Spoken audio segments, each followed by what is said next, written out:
अस्सलाम वालेकुम। ले जी, आज हमने मोरक्को जाना है और खदीजा बाजी से हमें सिर्फ 2 हफ्ते की छुट्टी मिली है, और वो भी इस शर्त पे कि हम यहाँ पे एक बॉक्स कैलेंडर बना के जाएंगे, जो उसमें खदीजा बाजी हर दिन स्कूल से आके एक बॉक्स को एक डिफरेंट कलर से पेंट कर देगी, ताकि खदीजा बाजी को पता हो कि जब 5 बॉक्स फिल हो जाएंगे तो चाचू जो अमेरिका में है वो वापस आ जाएंगे।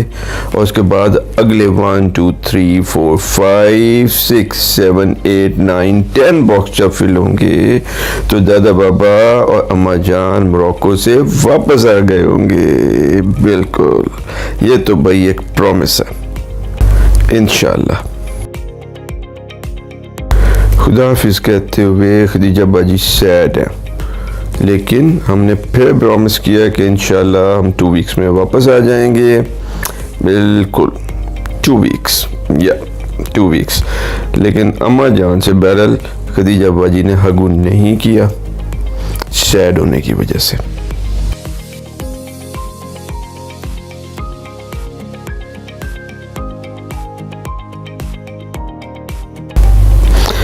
बाय बाय खदीजा बाजी, बाय बाय, बाय बाय सब लोग। बिल्कुल 2 वीक्स प्रॉमिस। और ये है मुल्तान इंटरनेशनल एयरपोर्ट, यहाँ से हमने रवाना होना है पहले जद्दा पे कासाब्लांका के लिए, और ये चेक इन करते हुए जद्दा की फ़्लाइट के लिए। चेक इन, कस्टम और पासपोर्ट कंट्रोल मुकम्मल, और अब हम हैं डिपार्चर लॉन्च में। ले जी, हमारा प्लेन है जद्दा का, सऊदीया का प्लेन शॉर्टली अब टेक ऑफ करने लगा। जद्दा आमद, जद्दा इंटरनेशनल एयरपोर्ट।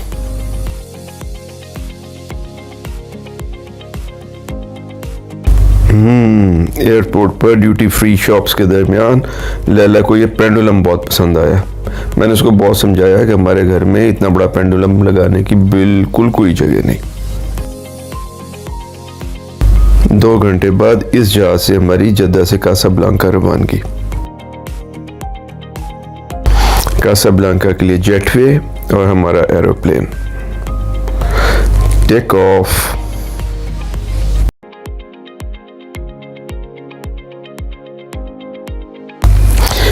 खूब मजे का ब्रेकफास्ट।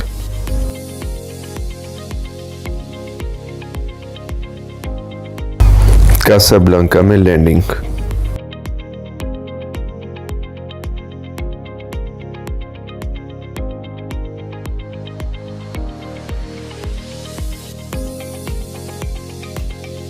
कासाब्लांका एयरपोर्ट से टैक्सी में होटल पे रवानगी। हमारे ड्राइवर साहब का नाम भी फवाद है। और ये हम होटल पहुंच गए, आइबिस कासा वॉयेजर। होटल की लॉबी में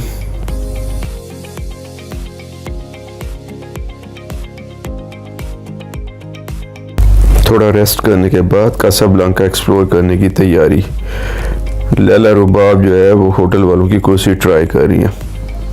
और ये बिल्कुल सामने वाइट बिल्डिंग रेलवे स्टेशन है कासा वॉयेजर। सामने ही ट्राम स्टेशन और टैक्सी स्टैंड भी है।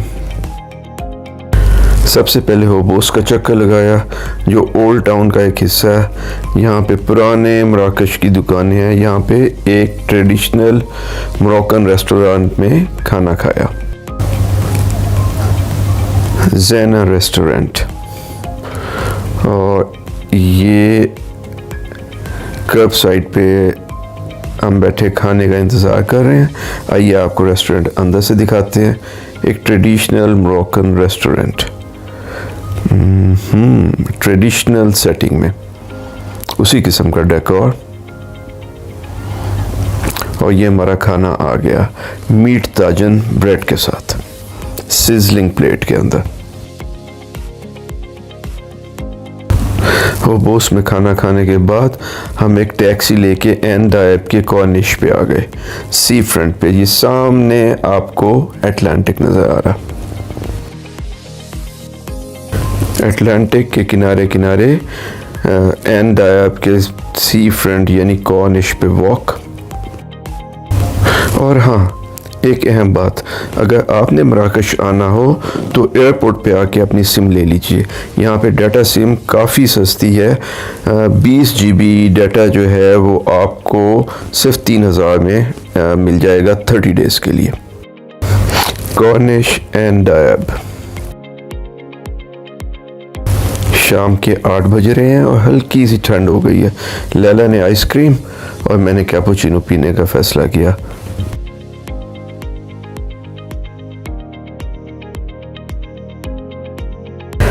वापसी पे हमने सोचा कि ट्राम ट्राई करते हैं। एंड ऐप से कासावाजा स्टेशन तक सीधी ट्राम आती है, बस रास्ते में एक चेंज करनी पड़ती है। ये हमारे टिकट। ट्राम से उतरते ही लैला ने खबर दी कि उसको दोबारा भूख लगी है।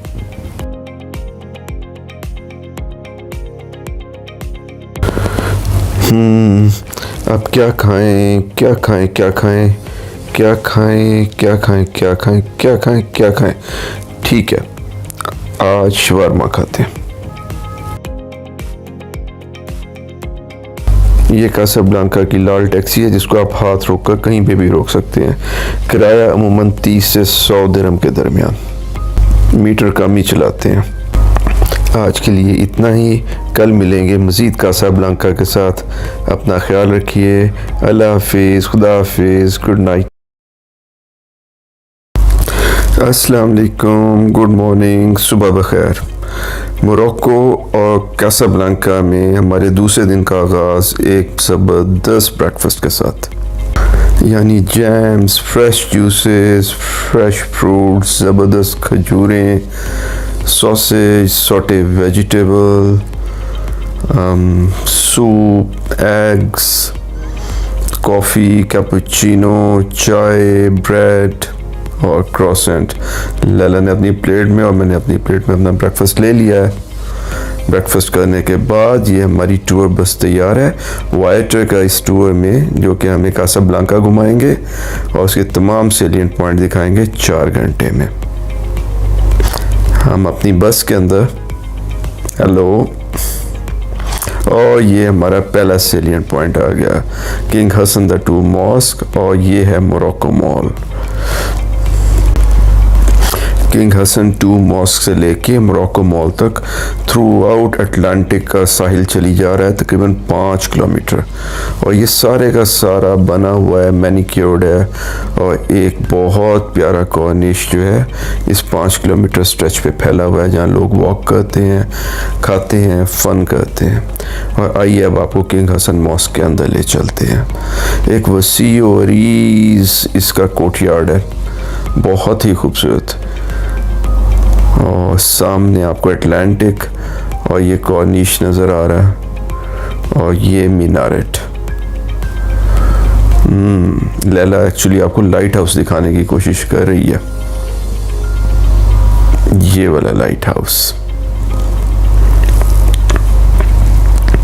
और किंग हसन 2 मॉस्क के अंदर एक अजीम शान मस्जिद, वसी और ईस, जिसकी सबसे खूबसूरत चीज़ ये है कि इसकी छत खुली हुई है। बंद भी हो सकती है लेकिन खुल भी जाती है। इतनी ब्यूटीफुल, हर चीज़, पिलर, फर्श, दाएं बाएं, बहुत ही खूबसूरत मस्जिद।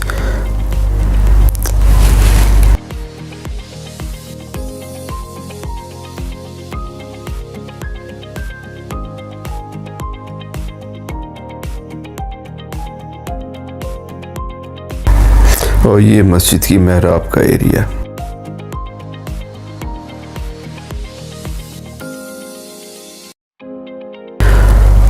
और अब मस्जिद की खुली हुई ऊपर छत का मंजर। मस्जिद की बकाया छत 2 लेवल्स में है। लो लेवल पर ज़बरदस्त आर्ट वर्क।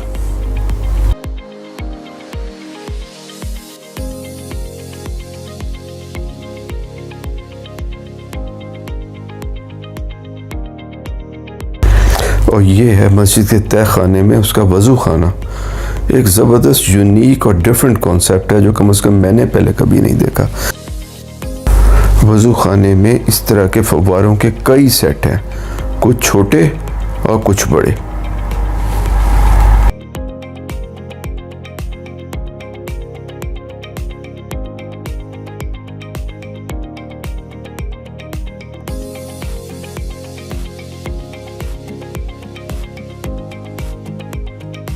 इन फव्वारों के दरमियान से पानी फूटता है जो इन झरियों से बह बह के नीचे आता है जहाँ पर लोग वज़ू करते हैं। हसन 2 मॉस्क के बाद हम रिक्स कैफ़े पहुँच गए। ये वही कैफ़े है जो कासाब्लांका मूवी में आया।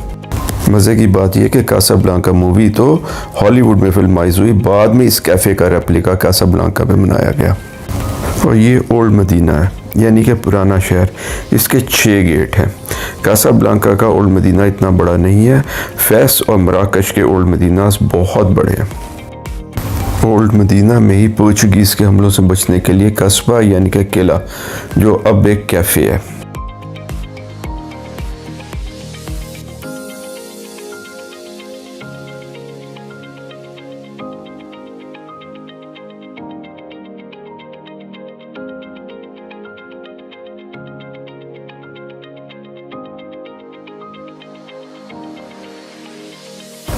कैफ़े का ट्रेडिशनल किचन बहुत ही कलरफुल, और कैफ़े से बाहर निकल के साहिल समंदर की तरफ ये है किले का कोर्टयार्ड। यहाँ पे तोपें अब भी नस्ब हैं। लैला ने किले पे कब्जा कर लिया है और ये है कासाब्लांका पोर्ट।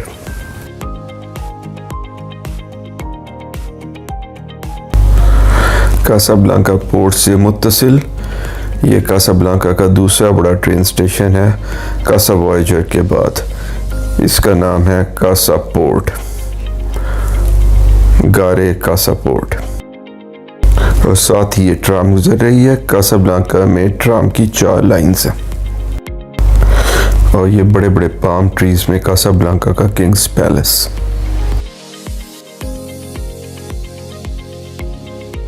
और अब हम पहुंच गए होबोस यानी कि न्यू मदीना।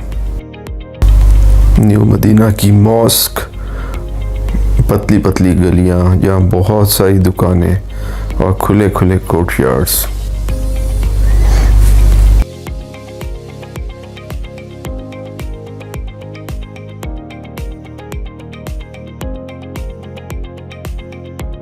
होबोस में कई हॉलीवुड मूवीज़ जो हैं वो फिल्माइज हुई हैं, जैसा homeland, mission impossible 5, games of thrones. In movies के लिए पूरा होबोस जो है वो बंद कर दिया जाता था। ये होबोस में मोहम्मदिया पार्क के आसपास का इलाका है। सामने ग्रीन छत वाला मिनिस्ट्री ऑफ पीस है, उसके पीछे रॉयल पैलेस है। ये फैमिली कोर्ट्स हैं जिसके ऊपर लाल झंडा है। ये मोहम्मदिया पार्क है, उसके सामने टॉल मीनारेट नज़र आ रहा है मेन मस्जिद का, सेंट्रल मॉस्क होबोस की। अब हम पहुँचे लीग ऑफ अरब पार्क पर। लीग ऑफ अरब जो है वो 6 मुल्कों पर मुश्तमिल है, जो मेडिटेरेनियन के किनारे अफ्रीका के जो नॉर्थ के 6 ममालिक हैं। इस पार्क में बहुत सारे पाम ट्रीज़ हैं और ये सामने सेक्रेड हार्ट कैथीड्रल है। ये मोहम्मद द 5th स्क्वायर और उसका पिजन फाउंटेन है। इस स्क्वायर में बहुत सारी सरकारी बिल्डिंग्स हैं। ये सामने गवर्नर हाउस है और पाम ट्री के पीछे ये फ्रेंच कॉन्सुलेट है। उसके साथ ये सामने सिविल कोर्ट्स हैं, ये फायर डिपार्टमेंट, और इसके साथ ये सेंट्रल बैंक ऑफ मोरक्को, ये मोरक्को का सेंट्रल टैक्स ऑफिस। ये ओपेरा हाउस है जो भी बन रहा है, अफ्रीका का सबसे बड़ा, और ये सिटी हॉल। और लैला पिजन फाउंटेन पर कबूतरों का हाल पूछने जा रही है।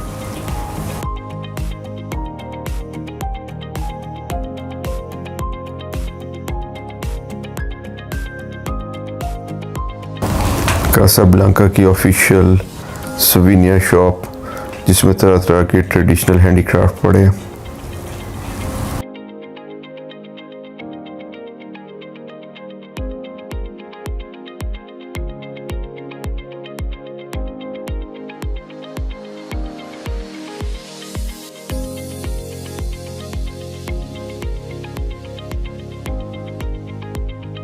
ये चैनक हमें बहुत पसंद आई, या शायद हमें ख़रीद ही लें, पर घर कैसे लाएंगे।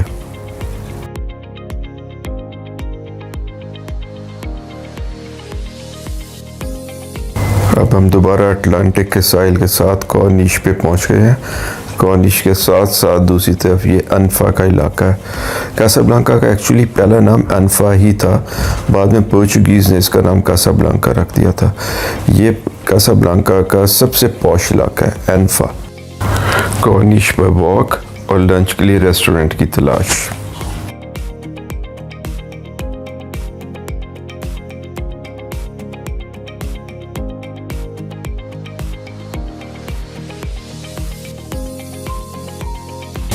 आखिर साहिल समंदर पर हमें ये रेस्टोरेंट पसंद आया जिस पर हमने लंच का फ़ैसला किया। पीछे स्विमिंग पूल्स हैं, अटलांटिक नज़र आ रहा और ये हमारा पूरा ग्रुप लंच के लिए बैठा।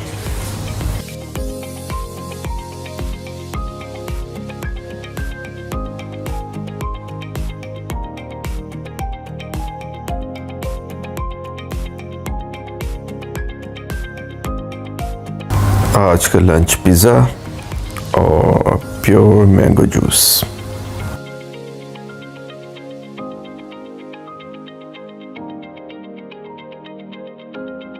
लंच के बाद रेस्टोरेंट के बाहर याददाश्त के लिए एक तस्वीर।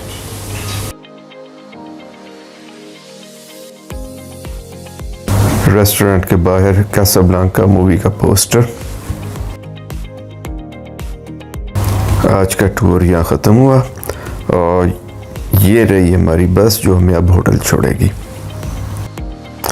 2 घंटे होटल में आराम के बाद अभी हम अपने होटल से शाम को निकले हैं। तो होटल और कासा वॉयेजर के दरमियान ये खूबसूरत फ्लोर के अंदर लाइटें, ये कासा वॉयेजर है और ये लाइटें हैं जो मुसलसल अपने रंग चेंज कर रही हैं। कासा वॉयेजर ट्रेन स्टेशन भी बहुत ही खूबसूरत और मॉडर्न है। आइए आपको अंदर से दिखाते हैं। स्टेशन के अंदर ये मुख्तलिफ शॉप्स,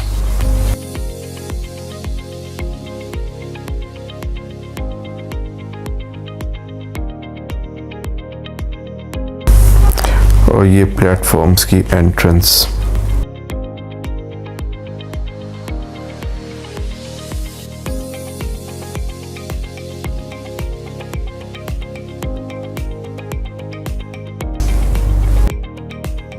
हमारा आज का डिनर फ्रेश ऑरेंज जूस के साथ।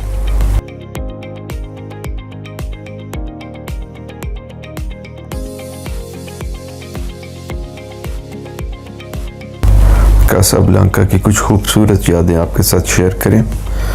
कल हमारी फेस्ट रवानगी है ट्रेन से, तो इंशाल्लाह कल मिलेंगे फेस्ट जाते हुए।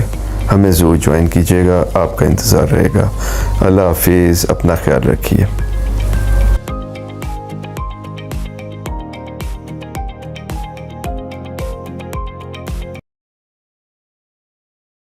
मोरक्को के तीसरे दिन पर अस्सलाम वालेकुम, सुबह बखैर, खुश आमदीद। आज हमने कासाब्लांका से फेस्ट जाना है ट्रेन के ज़रिए, इसलिए एक ज़बरदस्त नाश्ता तो भाई बनता।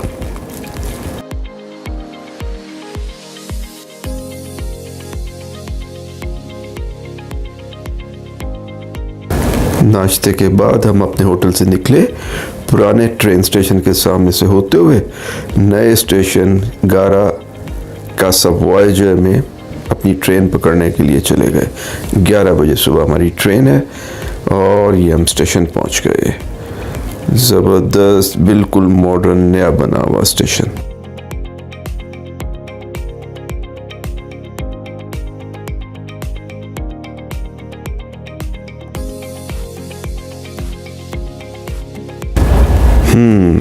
और ये हमारी ट्रेन अनाउंस हो गई, ट्रेन नंबर 6006 कासाब्लांका से फेस के लिए।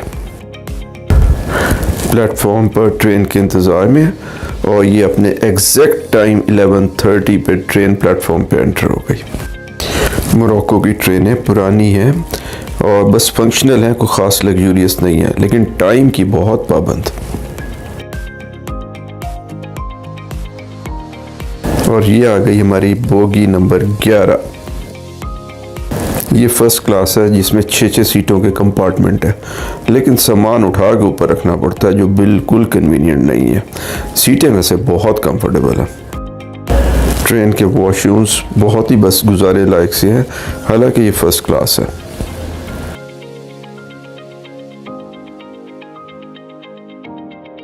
और रास्ते में ये टिपिकल शहरी फ्लैट।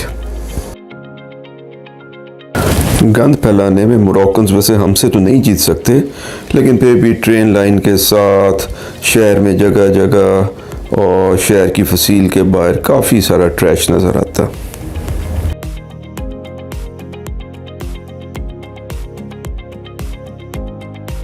शहर से बाहर निकलते ही तरह तरह के बागात का सिलसिला शुरू हो जाता है।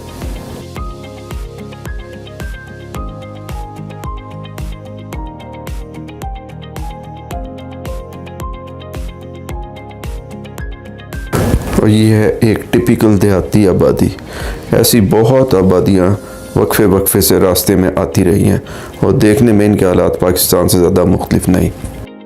और किन्नू से लदे ये दरख्त रास्ते में एक छोटे से स्टेशन के प्लेटफॉर्म पर है।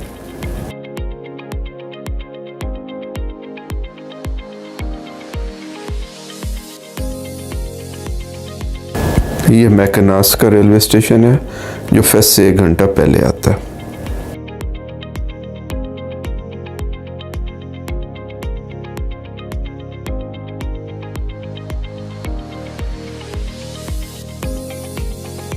लें जी, हम फेस पहुंच गए।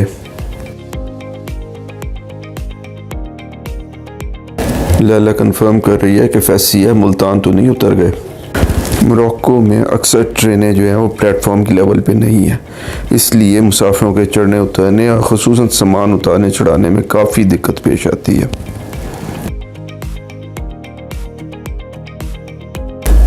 वाओ, फेस का रेलवे स्टेशन छोटा है लेकिन ब्यूटीफुल।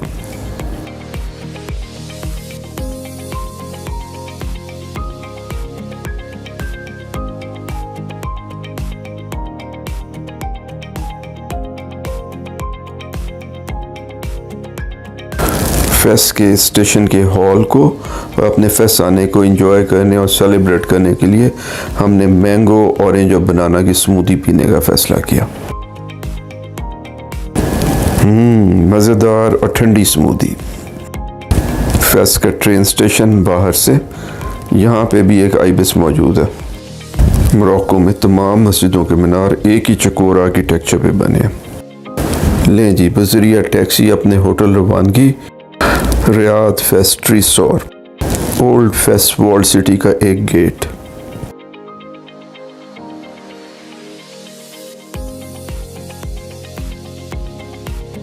और हम बाबज़ियात के अंदर से होते हुए जी हाँ ओल्ड सिटी फेस में दाखिल। और ये हमारा गेस्ट हाउस दार फेस रिसोर।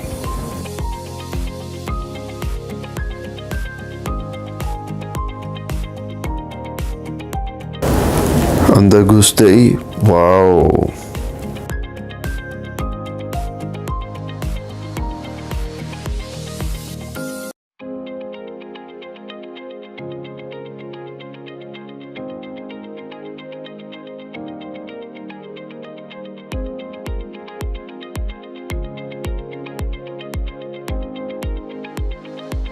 मिंट वाले मोरक्कन कैफे से तवाज़ो।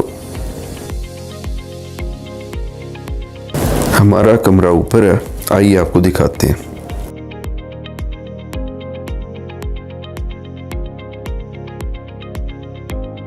नहीं, ये दार की मुश्तरका बालकनी है जो अंदर सहन में झांकती है।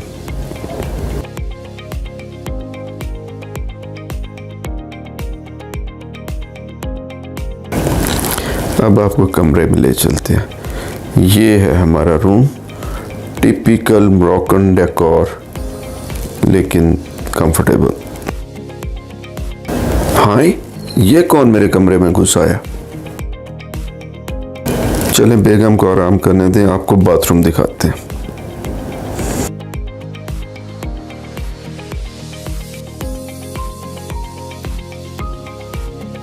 और ये है गेस्ट रूम की चौथी मंजिल यानी छत पर टेरेस कम रेस्टोरेंट। थोड़ा सा आराम करने के बाद फेस की गलियों में घूमने निकल पड़े।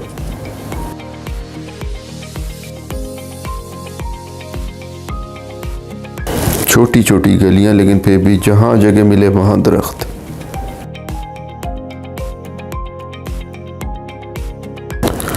एक और खूबसूरत गेट। चलते चलते एक गली में रियाद आ गया जिसके अंदर एक रेस्टोरेंट बना हुआ, और छोटी सी जगह पे इतनी बहुत सारी प्लांटेशन हुई है। और छोटा सा फाउंटेन भी। खाने की तलाश में लैला मुख्तलिफ रेस्टोरेंट्स के सामने फ़ोटो खिंचवाते हुए।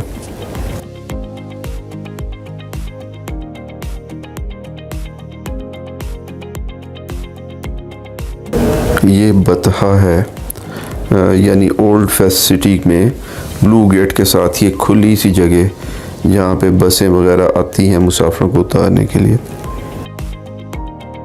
बतहा से ब्लू गेट जाते हुए छोटी छोटी खूबसूरत गलियाँ जो स्याहों से भरी पड़ी है। ले जी, हम चलते चलते तकरीबन 15 मिनट में बाब बुजलूद यानी ब्लू गेट पहुँच ही गए।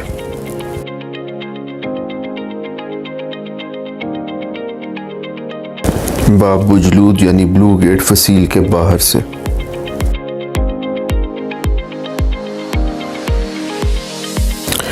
ब्लू गेट के बिल्कुल नीचे लैला को खदीजा के लिए बोलने वाली चिड़िया नजर आ गई।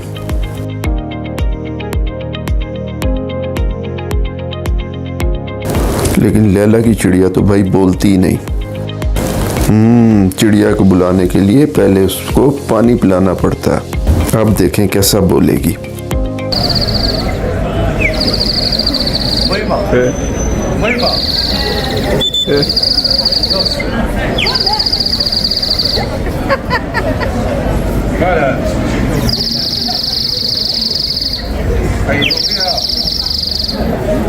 चलते चलते आखिर हमें भूख लग गई। आज का डिनर ताजिन, मोरक्कन ब्रेड और चिकन स्टेक।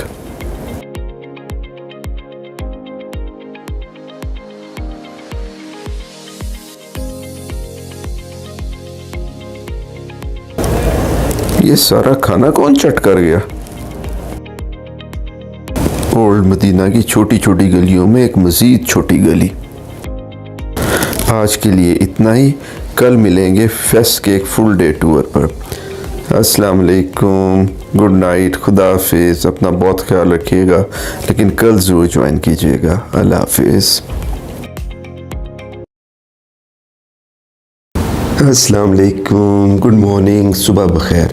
आज मोरक्को में हमारा चौथा दिन है और आज हम आपको दिखाने लेकर चलेंगे दुनिया का सबसे पुराना लिविंग वॉल्ड सिटी जिसके 14 दरवाजे हैं। जी हाँ, मोरक्को का ज़बरदस्त और पहला शहर फेस। और इस पे आज हम एक टूर लेंगे और हमारे गाइड हैं मुस्तफ़ा जो हमें ज्वाइन करेंगे वाइटर की तरफ से, जिनका हमने टूर लिया। मुस्तफ़ा सबसे पहले हमें लेके आए एक आर्टिसान स्ट्रीट में। आप देखें मोरक्कन आर्ट, और हम आपको थोड़ा सा बताते हैं मोरक्को की हिस्ट्री के बारे में। मोरक्को पर 1912 से लेकर 1956 तक के 44 साल को छोड़ के जबकि फ्रेंच कंट्रोल था, तकरीबन थ्रू आउट वहाँ के लोकल अमाज़ीग यानी बर्बर बादशाहों ने हुकूमत की। इनमें सबसे पहले 789 में इदरीसीज़ आए, लेकिन शायद सबसे ज़्यादा अहम चौथी डायनेस्टी है जिसमें मायरेनिड्स ने 1195 से 1465 तक हुकूमत की। मायरेनिड बादशाह आर्ट, आर्किटेक्चर, नॉलेज, साइंस को बहुत सपोर्ट करते थे। बहुत यूनिवर्सिटियां बनाई उन्होंने, इसीलिए 13वीं से 15वीं सदी का ये अरसा मायरेनिड के तहत मोरक्को का गोल्डन ईरा कहलाता है। इसका पहला सबूत ये 800 साल पुराना वाटर क्लॉक है जिसमें पानी के बहाव की ताकत से वक्त नापा जाता था।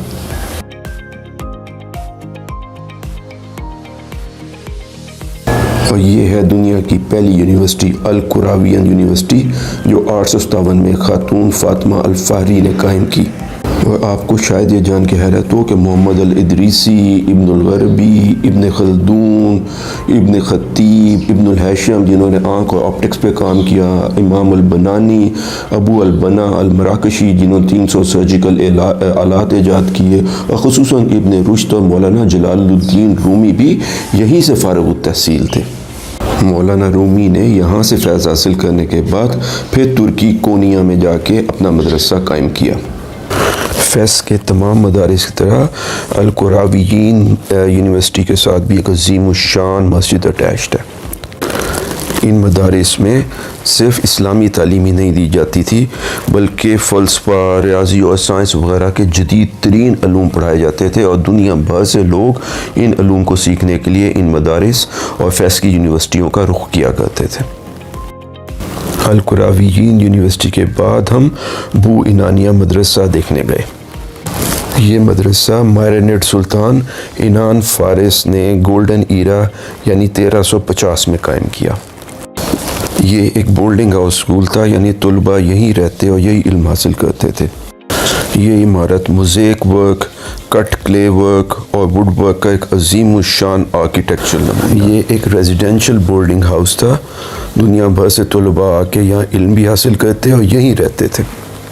11वीं और 12वीं सदी में बगदाद में जहाँ गज़ाली की तालीमात आम थी, जो कि वही को इल्म का मंबा समझते थे और उनकी तालीमात काफ़ी कंजर्वेटिव थी, इसी ज़माने में स्पेन और मोरक्को की यूनिवर्सिटियों में इब्न रुश्द के रोशन ख़यालात फैल रहे थे, जो नॉलेज की बुनियाद क्वेश्चनिंग, रिसर्च और साइंस को समझते थे। बदकिस्मती से इन दो स्कूल्स के दरमियान बैलेंस की बजाय इब्न रुश्द जैसे स्कॉलर्स को परसिक्यूशन का सामना करना पड़ा, और यहीं से मुसलमान इल्म, साइंस और तरक्की के उफ़क़ से ग़रूब होते चले गए। चलें अब इन तल्ख़ हकीकतों के बाद कुछ खट्टी मीठी बातें। ये देखें, हमें अचार की एक ज़बरदस्त दुकान मिल गई, और फिर मोरक्कन शूज़, तरह तरह की जूतियाँ, और गुग्गू घोड़े इनके भी होते हैं घास फूस के बने हुए। मोरक्को ने अपना कल्चर प्रिजर्व किया है। ये अगली फ़ोटो हमने ली है और उससे अगली फ़ोटो 120 साल पुरानी है। देखें, सर मुंह कोई फ़र्क नहीं, और जहाँ कहीं कोई डैमेज हुआ है उसको हूबहू रिस्टोर करने की कोशिशें की जा रही हैं। इसीलिए मोरक्को में दुनिया की सबसे ज़्यादा वर्ल्ड हेरिटेज साइट्स हैं।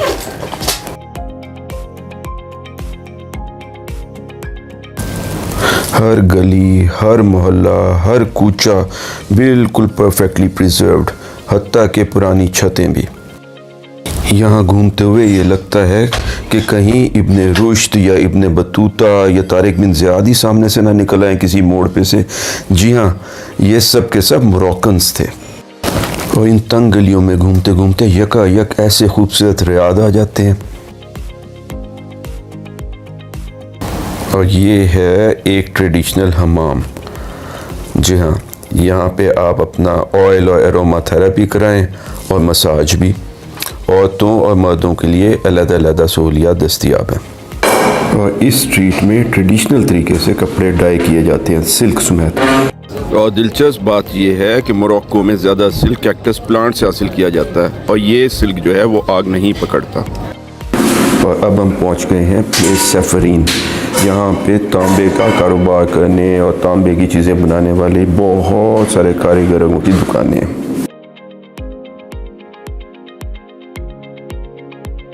और यहीं दुनिया की सबसे कदीम कुरावियीन लाइब्रेरी है, जिसको 1359 में कायम किया गया। और ये तांबे की बर्तनों की दुकानें।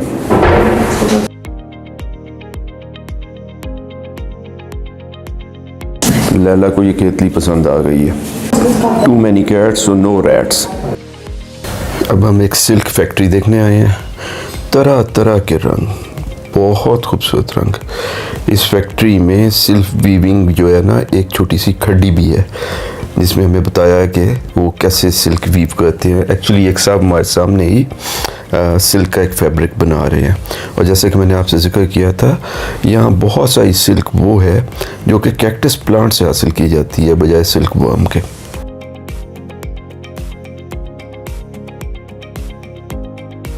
और अब हम पहुँच गए ज़ाविया मौले इदरीस 2 यानी इदरीस सानी के मज़ार पर।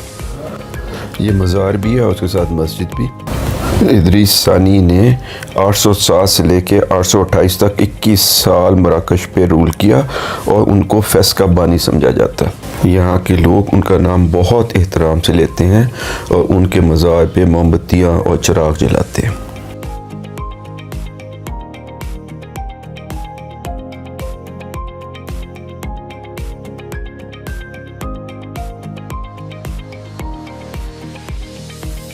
अब चलते हैं फंदूक अल निजरान यानी कारपेंटर्स यानी बढ़इयों का घर। ये किसी ज़माने कारवान सराय हुआ करता था, लेकिन आजकल एक प्राइवेट म्यूज़ियम है जिसमें मोरक्को के हैंडीक्राफ्ट्स का बहुत ज़बरदस्त डिस्प्ले है। 3 मंजिला ये खूबसूरत इमारत बज़ाते ख़ुद भी देखने के लायक है। इसमें मुख्तलिफ़ क्राफ्ट्समैनशिप ख़ुसूसन कारपेंट्री के मुख्तलिफ़ औज़ार जो है वो नुमाइश के लिए रखे गए हैं। बच्चों का नैपी चेंज और पंगूड़ा, मुख्तलिफ़ किस्म के संदूक और ब्यूटी बॉक्सेस। और वही हुआ जिसका डर था, लैला को ये ब्यूटी बॉक्स पसंद आ गया, अब क्या करें। और ये दुल्हन के जहेज़ का कमरा है, जहेज़ का सामान इसमें डिस्प्ले हुआ है। और ये लैला ने तख्त संभाल लिया। वुड क्राफ्टिंग का खूबसूरत डिस्प्ले।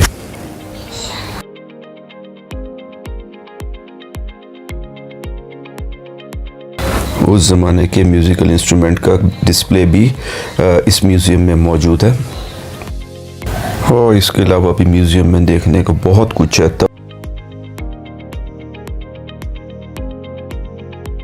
म्यूज़ियम की छत पे खूबसूरत टेरेस है जिससे आप पूरे फेस का जो है ना मंजर देख सकते हैं।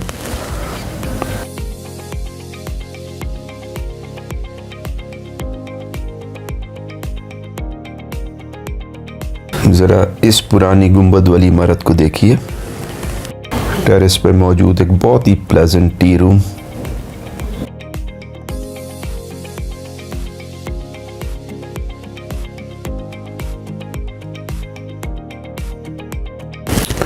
और टेरेस की छत से झांकते हुए ये म्यूज़ियम के 3 फ्लोर्स और कोर्टयार्ड का मंजर। तरह तरह के मास्क। ये वो जगह है जहाँ मरिस्तान सीधी फ्रिज था जो 1944 में फ्रेंच ने डिस्ट्रॉय कर दिया। मरिस्तान का मतलब है मरीजिस्तान यानी हॉस्पिटल। ये एक मल्टी डिसिप्लिनरी हॉस्पिटल और हॉस्पिस था जिसको 1286 में कायम किया गया था। और ये हिना स्ट्रीट है यानी मेहंदी का बाज़ार। अब लंच टाइम हो गया। हमारे गाइड हमें एक लोकल रेस्टोरेंट में ले गए जिन्होंने मेन्यू हमारे हाथ में थमाने की बजाय हमें किचन की विज़िट कराई, सब चीज़ें थोड़ी थोड़ी चखाई और फिर पूछा कि अब आप क्या खाएंगे। एक बहुत ही मज़ेदार लंच, ताजीन, मीट और मरक्कन ब्रेड। लंच के बाद हमने विज़िट की आर्गन ऑयल की एक फैक्ट्री और दुकान। क्या आप जानते हैं कि आर्गन का दरख्त से मोरक्को में पाया जाता है। बकरियां इस दरख्त पे चढ़ जाती हैं, इसका फल खाती हैं और वो फिर उनकी पखाने यानी मेंगनियों में से निकल आता है। इन मेंगनियों को प्रोसेस करके इसका सीड को निकाला जाता है जिसमें से आर्गन ऑयल निकलता है जिसको मैजिक ऑयल कहा जाता है। और ये जोड़ों के दर्द, दीगर बहुत सारी कॉस्मेटिक एंड ब्यूटी ट्रीटमेंट्स में बेतहाशा इस्तेमाल होता है और महंगा भी है।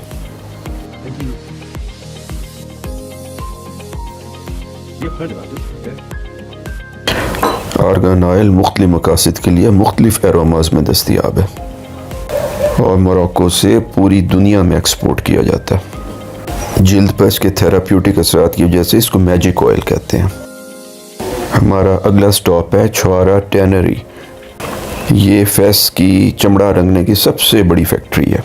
खालों को एक हफ्ते के लिए एक बड़े हौज में लाइम, सॉल्ट और पिजन की शिट के साथ रखा जाता है जिससे वो साफ़ हो जाती हैं, तमाम बाल उतर जाते हैं। और फिर रंग से भरे इन हौज़ों में एक हफ्ते के लिए उनको कलर या डाई करने के लिए डाल दिया जाता है। लाल रंग पॉपी फ्लावर, ब्लू रंग इंडिगो स्टोन, ऑरेंज रंग हिना यानी मेहंदी और येलो रंग हल्दी से हासिल किया जाता है।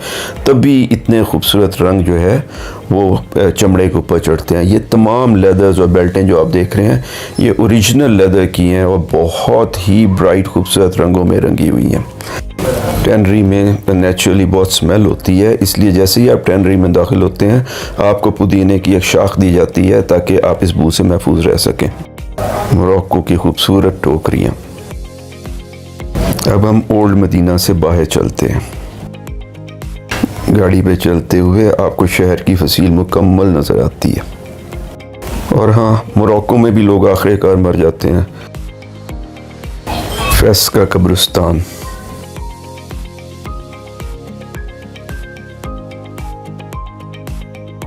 और अब हम पहुंचे हैं जूइश सिमेट्री यानी यहूदियों का कब्रिस्तान। और जूइश सिमेट्री और सिनागोग से मुत्तसिल फेस मल्लाह यानी कि यहूदियों का नेबरहुड जो 1435 में इस्टेब्लिश हुआ। ओल्ड मदीना के मुकाबले में इसकी पहचान ये है कि यहाँ घरों की बालकनीज हैं। और ये है फेस मल्लाह का सिनागोग यानी यहूदियों की इबादत का। एक ज़माने में फेस में बहुत यहूदी आबाद थे, लेकिन आजकल उनकी तादाद ना होने के बराबर है। रास्ते में हमें ये बॉक्सिंग मैच फ्री देखने में मिल गया। और ये है फेस का रॉयल पैलेस। ऑब्वियसली इसके गेट बंद है, अंदर जाने की तो इजाज़त नहीं है, इसलिए हमने बाहर से ही कुछ फ़ोटो बना लिए।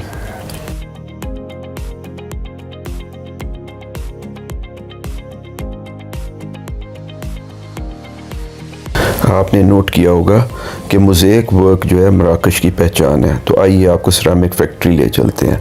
यहाँ पे क्ले से सिरेमिक्स बनते हैं, क्योंकि क्ले टेराकोटा से बहुत मजबूत होती है। और ये आपके सामने एक ताजीन बन रही है। बर्तन जब तैयार हो जाएगा तो इसको ओवन में पका के फिर ग्लेज किया जाएगा।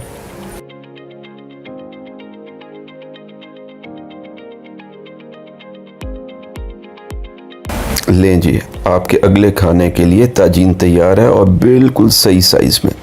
वेल डन, तालियां। वाइट क्ले से तैयार होने वाली चीज़ों को ओवन में पकाया और पेंट किया जाता है और उसके बाद उसके ऊपर ग्लेजिंग की जाती है। इसके बाद वो इस शक्ल में आ जाती हैं। और सिरेमिक को पकाने के लिए ये ओवन है जिसमें 1200 डिग्री सेल्सियस टेम्परेचर होता है। ये एक प्याले में फूल की ड्राइंग की जा रही है। इसके बाद इस फूल को पेंट किया जाएगा और उसके बाद इसको ग्लेज करके तैयार कर दिया जाएगा। और फैक्ट्री के इस हिस्से में क्ले की टुकड़ियों से मोज़ेक काटे जा रहे हैं। हर पीस को मेहनत के साथ अलग-अलग काटा जा रहा है। छोटे से छोटा टुकड़ा, चकोर, तिकोन और स्टार अलग-अलग बनाया जाता है।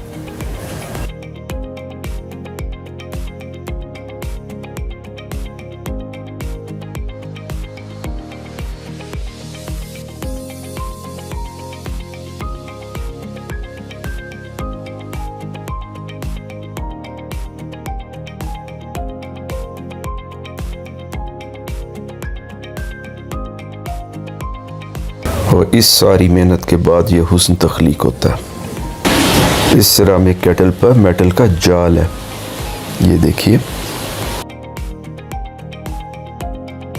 और फैक्ट्री के इस शोरूम में उम्दा तरीन क्राफ्ट्समैनशिप के हसीन तरीन नमूने।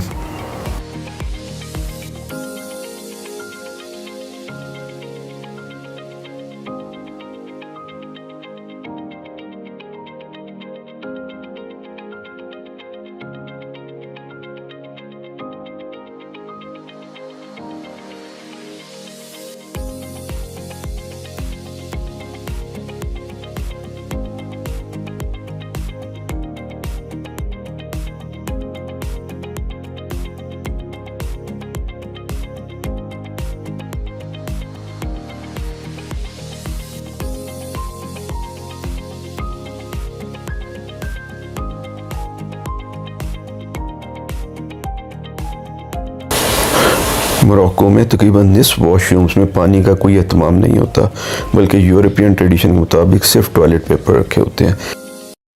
ट्रेन वगैरह के टॉयलेट्स में भी पानी तो होता है, लेकिन मुस्लिम शावर नहीं होता, इसलिए खाली बोतल साथ ले जाइए।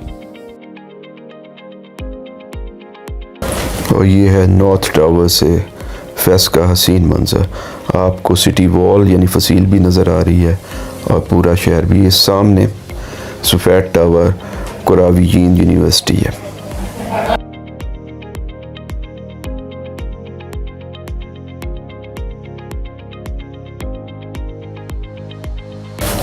नॉर्थ टावर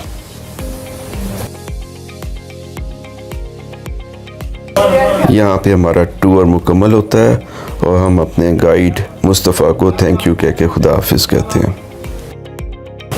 शाम को अलबत्ता एक मरतबा पे हम बाब बजलूद तक वॉक करते हैं ताकि फेस्ट को खुदा हाफिज़ कहा जा सके। बाब बजलूद के बाद एक बहुत खुली जगह है जहाँ पे फैमिलीज़ आज संडे होने की वजह से घूमने फिरने के लिए आई हुई हैं, बच्चे खूब फ़न कर रहे हैं। हमने भी काफ़ी देर यहाँ गुजारी। ये बाब बजलूद।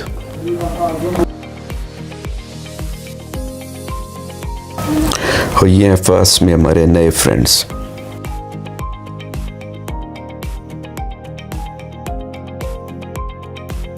हम सब की तरफ से फर्स्ट से खुदा हाफिज़।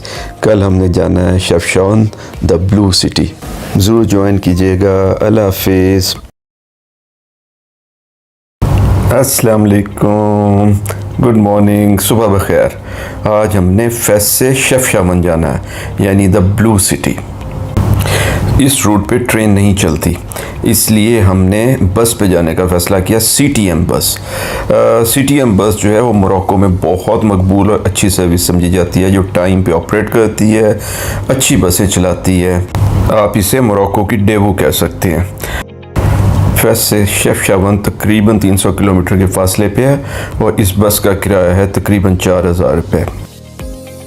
फेस्ट से निकलते हुए अंदाज़ा हुआ कि फसील से बाहर नया शहर भी बहुत खूबसूरत है।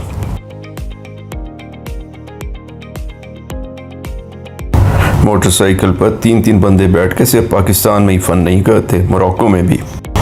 फेस्ट से शेफशावन का सफ़र हिली है और जैसे जैसे शेफशावन के नज़दीक हो जाते हैं पहाड़ ग्रीन होना शुरू हो जाते हैं। रास्ते में सर्विसेज पे छोटा सा क़याम।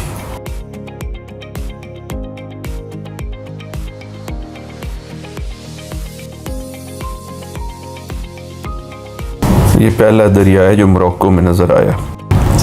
रास्ते में एक टाउन ओजान से गुजरे। ये भी मुनासिब साइज़ का एक शहर है।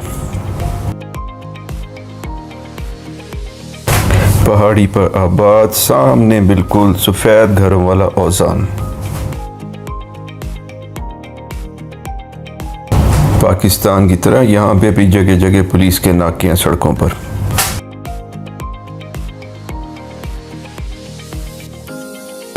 शेफशावन करीब आते ही पहाड़ सब्ज़ होना शुरू हो गए और सिर्फ सब्ज़ ही नहीं, बुलंद भी। लें जी, हम शेफशावन में दाखिल हो गए। Welcome to शेफशावन। रिफ पहाड़ी सिलसिले के दामन में बसा नीला शहर। और ये है शेफशावन में हमारा गेस्ट हाउस कासा सबीला।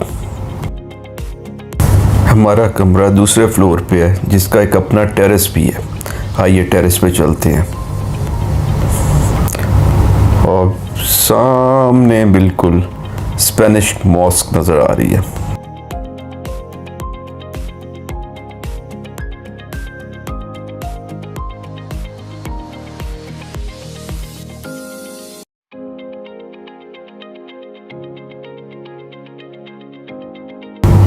आइए अब आपको अपना कमरा दिखाते हैं।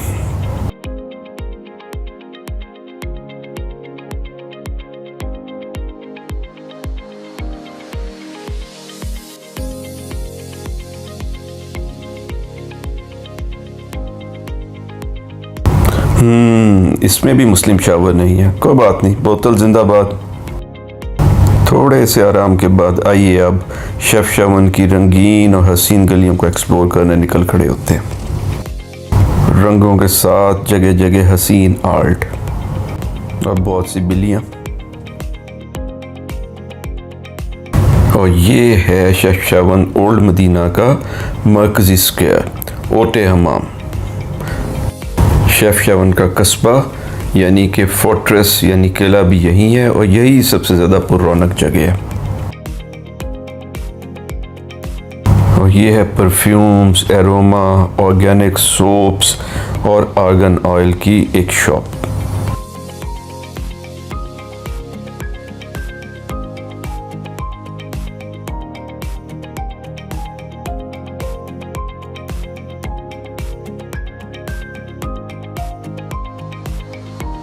फसील से बाहर का शेफ शावन यानी न्यू मदीना भी बहुत खूबसूरत है। न्यू मदीना में सेंट्रल राउंड अबाउट पर चर्च के साथ एक खूबसूरत म्यूरल और एक पार्क।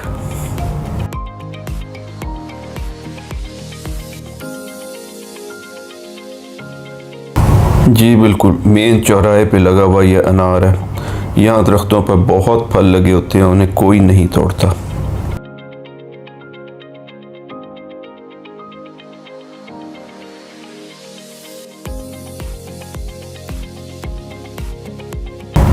रात को उतमाम के एक रेस्टोरेंट में डिनर और यहाँ की रौनकें।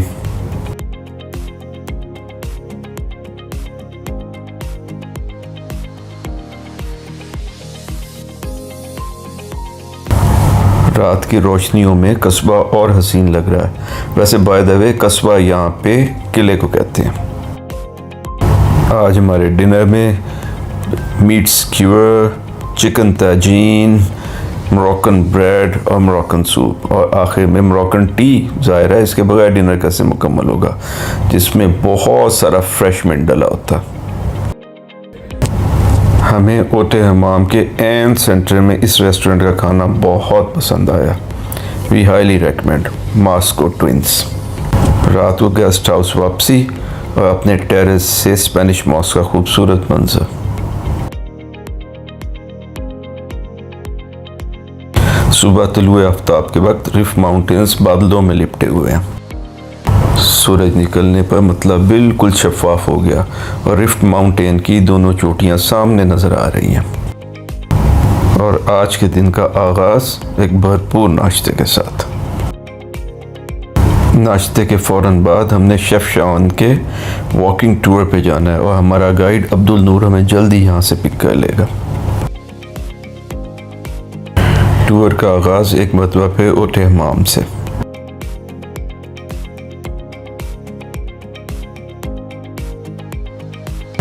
अब्दुल नूर के पॉइंट करने पे हमने गौर किया तो शहर की फसील साफ दिख रही थी। शेफ शावन को 550 साल पहले 1471 में उन मुसलमानों और यहूदियों के लिए पनाह गुज़ीर कैंप के तौर पे बनाया गया था जिन्हें स्पेन से निकाल दिया गया था। इस शहर की हिफाजत के लिए एक फसील और एक किला भी तामीर किया गया फसील के अंदर, जिसे कस्बा कहते हैं।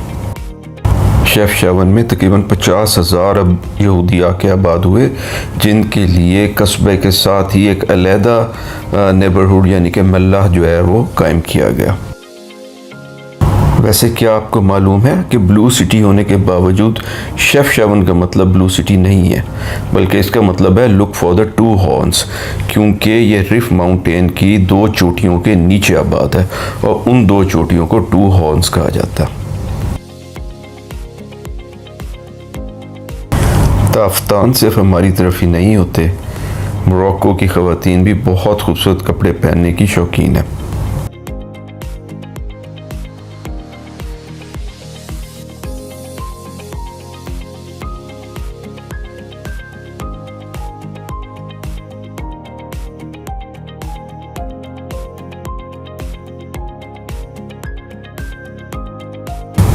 लैला को तो ये ड्रेस पसंद आ गया, आप अपनी चॉइस बताएं।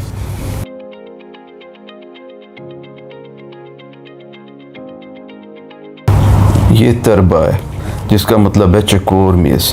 ये पुराने ज़माने का गैम्बलिंग हाउस है, मशहूर है कि इसको यहूदी चलाते थे। और ये है गोल्ड सूक यानी सोने के जेवरात की मार्केट, जो यहूदियों ने यहाँ इस्टेब्लिश की थी। चमड़े की बनी खूबसूरत मसनूआत, यहाँ इस्तेमाल होने वाला चमड़ा फेस की टैनरी से आता।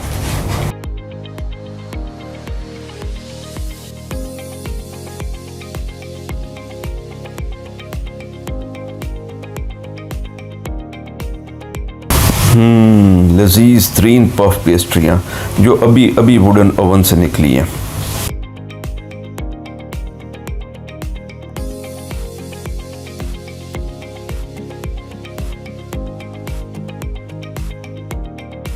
और ये है प्लाजा अल होटा यानी पुरानी फ़िश मार्केट। ये स्क्वायर इतना खूबसूरत है कि सुना है इलॉन मस्क और बिल गेट दोनों अपने अपने टाइम पर इसको देखने के लिए आए हैं। और पिछले साल ये दुनिया में सबसे ज़्यादा इंस्टाग्राम होने वाला स्क्वायर था।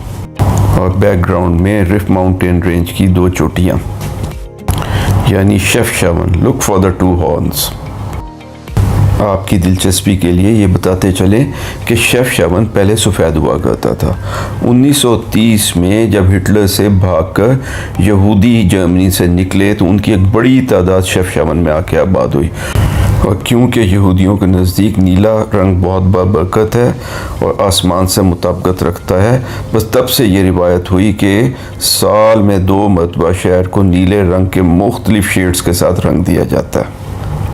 कहीं डार्क ब्लू, इंडिगो, एजियो, सिरोलियन तो कहीं स्काई ब्लू। हर गली, हर मोड़ पर नीले रंग के कई कई शेड्स देखने को मिलते हैं और नीला रंग भी इतना पक्का कि हाथ लगाए बिल्कुल नहीं उतरता। और ये है मार्केट प्लेस गेट। इस गेट से बाहर निकल के गोया आप ओल्ड मदीना से बाहर निकल जाते हैं। पुराने ज़माने में यहाँ पर शहर से बाहर के लोग आके अपनी सौगातें और प्रोड्यूस बेचा करते थे। और ये हैं वो नेचुरल पिगमेंट जो ज़िंदगी में रंग भर देते हैं।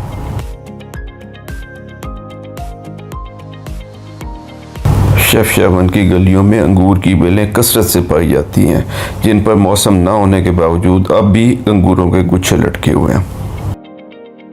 दुरुस्त सीज़न में यकीनन गुमान होता होगा कि आप अंगूरों के किसी बाग में आ गए हैं।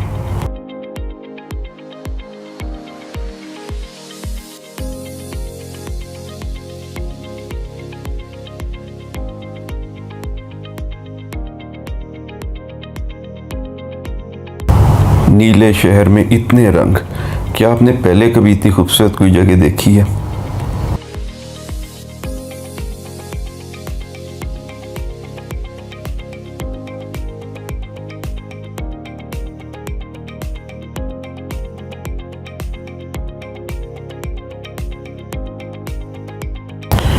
शेफशावन के करीब ज़ेरे ज़मीन शुमाली अफ्रीका का सबसे बड़ा पानी का ज़ख़ीरा मौजूद है, जिसमें से चश्मा बह के आता है, जहाँ से पूरे शेफशावन को पानी सप्लाई किया जाता है। ये पानी बिल्कुल साफ़, पीने के काबिल और शफाफ है, इसीलिए इसको साफ़ करने का कोई ख़र्चा नहीं आता। सिर्फ पानी को पंप करने के कुछ चार्जेस वसूल किए जाते हैं। चश्मे पे फलों की बहुतात है। इन फलों को यहीं धोकर ठंडा किया जाता है और आपकी खिदमत में पेश किया जाता है। चश्मे के साथ साथ मुतअद्दिद रेस्टोरेंट और कहवा खाने।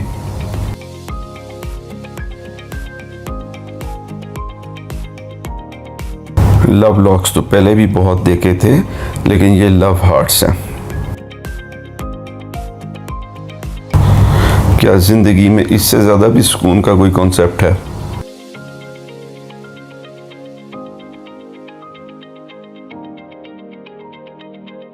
ले मलका आलिया को तैयार किया जा रहा। अब बादशाह सलामत भी आ गए। ये हैं king and queen of Multan, Cornish बजा लाइए।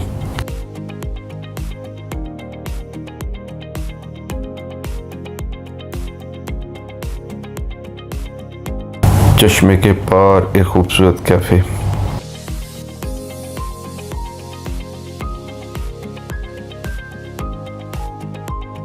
ब्लू सिटी में blue pool.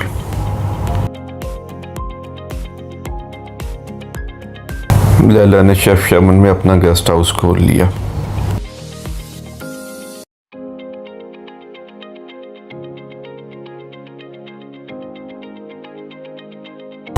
Street of dreams.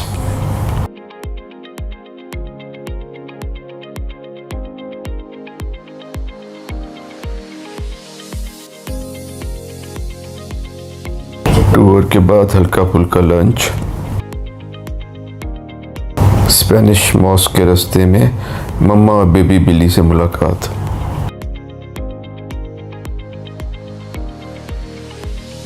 तकरीबन 25 मिनट की चढ़ाई के बाद शेफशावन पे सनसेट देखने के लिए स्पेनिश मॉस्क पहुंच गए। सामने शेफशावन।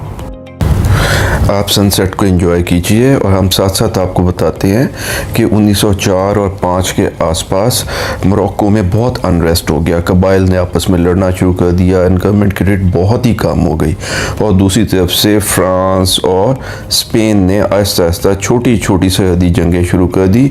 1907 में फ्रांस ने बाकायदा कासाब्लांका पे बमबारी की।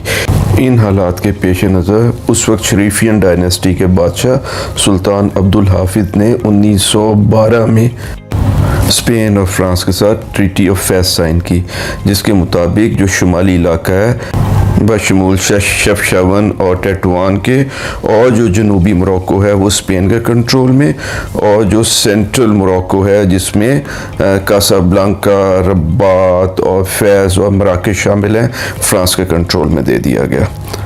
लेकिन 1956 में ही मोरक्को ने फ्रांस से आज़ादी हासिल कर ली और किंग मोहम्मद द फिफ्थ तख्त पर बैठ गए। शेफशावन से हमारी तरफ से खुदा हाफिज़। कल हमें टंजीर जाना है, अपना ख्याल रखिए, हमें ज़रूर ज्वाइन कीजिएगा। अस्सलाम वालेकुम, अल्लाह हाफिज़, खुदा हाफिज़, गुड नाइट। अस्सलाम वालेकुम, गुड मॉर्निंग, सुबह बखैर। ब्लू टैक्सियों और ब्लू सिटी शेफशावन से आज हमने जाना है टंजीर और ये है यहाँ का बस स्टेशन। हम अपना सामान लेके यहाँ पे पहुँच गए हैं।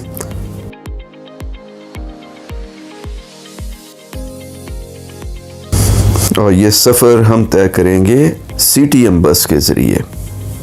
जबकि लैला सामान के नग पूरे कर रही है, हम आपको बताते चलें कि ट्रीटी ऑफ फेस के बाद मार्च 1912 में सेंट्रल मोरक्को जो है वो फ्रांस के कंट्रोल में चला गया था, जबकि उसी साल नवंबर में शुमाली और जनूबी इलाके मोरक्को के स्पेन के कंट्रोल में चले गए थे। लेकिन टंजीर को एक इंटरनेशनल सिटी की हैसियत हासिल रही, इसीलिए अब भी वस्ती इलाकों में, मिसाल के तौर पे कासाब्लांका, मराकश, फैस और मैकनास वगैरह में अरबी के बाद सबसे ज़्यादा बोली जाने वाली ज़बान फ्रांसीसी है, और शुमाली इलाकों मसलन शेफशावन और टेटुआन वगैरह में अरबी के बाद स्पेनिश बोली जाती है। जबकि टंजीर में अरबी, स्पेनिश और फ्रेंच तीनों ज़बानें बोली और समझी जाती हैं।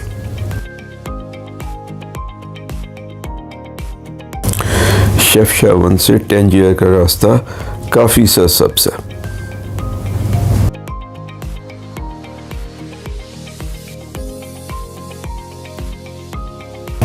बल्कि रास्ते में कई एक झीलें भी देखने को मिलती हैं। शेफशावन और टंजीर के तकरीबन दरमियान में एक अच्छा खासा शहर आता है जिसको टेटुआन कहते हैं। टेटुआन जो है वो शुमाल में मोरक्को का अहम एयरपोर्ट भी है। 10 मिनट टेटुआन में स्टे के बाद हमारी बस अब टंजीर की तरफ चल पड़ी है। कुल सफ़र तकरीबन 3 घंटे का है।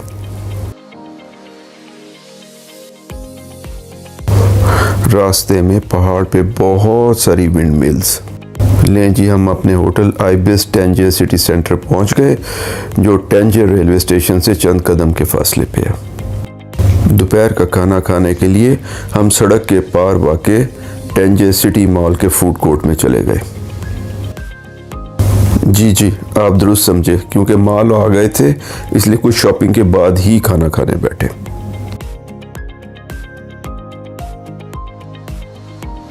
और ये है सुबह का नाश्ता आइबिस होटल में। आइबिस के सामने ही रेलवे स्टेशन के नज़दीक हमें hop on hop off city tour bus मिल गई। और ये है मेडिटेरेनियन के किनारे 4 किलोमीटर लंबा खूबसूरत प्रोमेनाड। टूर बस का एक रूट शहर के अंदर और एक शहर के बाहर है। हमने पहले शहर से बाहर का रूट लिया, जो समंदर के किनारे किनारे पल्डिकैरिस पार्क, कैप्स पार्टल से होता हुआ हरकुलिस केव्स तक चला जाता है। ये रूट बहुत ही खूबसूरत है और यहाँ रॉयल फैमिली समेत उम्रा के बड़े बड़े महल नुमा कई घर हैं। Perdicaris park Greek American millionaire Ion Perdicaris की रिहाइशगाह था। 1904 में पल्डिकैरिस और उसके सुतेले बेटे को एक लोकल कबायली सरदार अहमद अल रईस सूनी ने अगवा कर लिया था और रैंसम के तौर पे मोरक्को के बादशाह से 70,000 अमेरिकन डॉलर और बहुत सी फौजी और सियासी जो रियायत हैं वो तलब की। इस वाक़े से पूरी दुनिया में एक भूचाल आ गया। अमेरिका से 7, स्पेन से 2 और फ्रांस से 1 बहरी बेड़ा पर्डिकैरिस को छुड़वाने के लिए मोरक्को पहुंच गए। आखिरकार 1 महीने की कोशिश और अल रईसूनी के अक्सर मुतालबात मानने के बाद जून में कहीं जाके पर्डिकैरिस की रिहाई मुमकिन हुई, जहां से वो इंग्लैंड चले गए और वहीं उनकी वफात हुई। कहा जाता है कि उस वक्त के अमरीकी सदर रूजवेल्ट ने ये जो एक अमरीकी को छुड़वाने के लिए 7 जंगी जहाज़ भेज के जुर्रत का मुजाहरा किया, उसके नतीजे में उनको इलेक्शन की अगली टर्म जीतने में बहुत मदद हासिल हुई। हालांकि बाद में पता चला कि पर्डिकैरिस जो है वो अमेरिकन नहीं, उस वक्त ग्रीक था और शायद अमेरिकन सदर को इस बात का पता भी था। मज़ीद दिलचस्प बात यह है कि अगवा के दरमियान पर्डिकैरिस और रईसूनी की आपस में दोस्ती हो गई। इन्हीं वाक़यात पर 1975 में शॉन कॉनरी की एक film wind and the lion भी बनी। वैसे आपको पता ही होगा कि जब अगवा होने वाले और अगवा करने वाले के दरमियान पसंदीदगी के जज्बात पैदा हो जाएं तो इसे स्टॉकहोम सिंड्रोम कहते हैं। लें जी, बातें करते करते हम बीच पर पहुंच गए जहां हमने ऊँट की सवारी करनी है। लैला का सुस्तुल वजूद ऊँट तो सोया पड़ा है भाई, अब इसे कौन उठाए। कुछ मिन्नत समाजा तो एक चाय की प्याली के बाद ऊँट आखिरकार लैला को उठाने पे तैयार हो गया।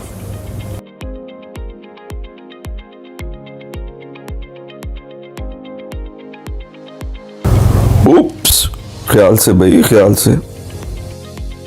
चलें, सारे ऊँट लाइन में आ जाएं। चलें शाबाश, एक लाइन में। हाँ बिल्कुल, ये ठीक है, एक कतार में चले। ऊँट के शह सवारों का ग्रुप फोटो। जी हाँ, अल्लाह ही हाफिज है, आपका भी और ऊँट का भी। ज्यादा खुश होने की जरूरत नहीं है, अब पता चलेगा।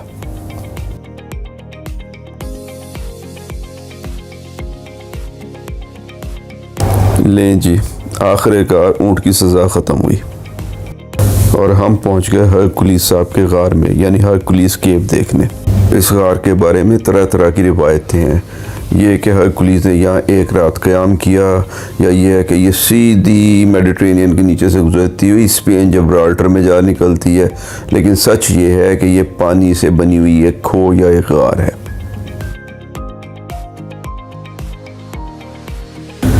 एक दिलचस्प बात अलबत्ता ये है कि British rock band Def Leppard ने यहाँ पे 1995 में इसी गार में परफॉर्म किया था।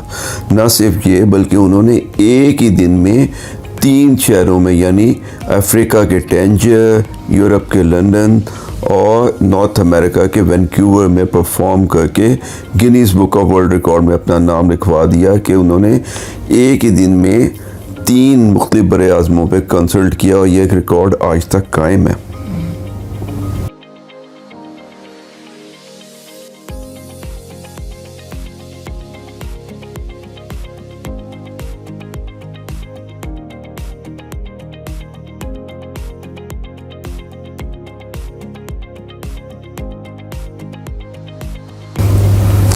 हरकुलिस केव से निकलने के बाद अब हमने जाना है कैप स्पार्टल। ये मोरक्को बल्कि पूरे अफ्रीका का वो शुमाल मगरबी तरीन कोना है जहाँ पे एक तरफ अटलांटिक है और यहाँ पे अटलांटिक मेडिटेरेनियन के साथ मिलता है। और आप एक ही जगह से अटलांटिक, मेडिटेरेनियन और ऊपर स्पेन को बरवक्त देख सकते हैं। यहाँ एक आलीशान लाइट हाउस, एक बहुत ही खूबसूरत पार्क और एक बहुत ही सेरीन रेस्टोरेंट मौजूद है।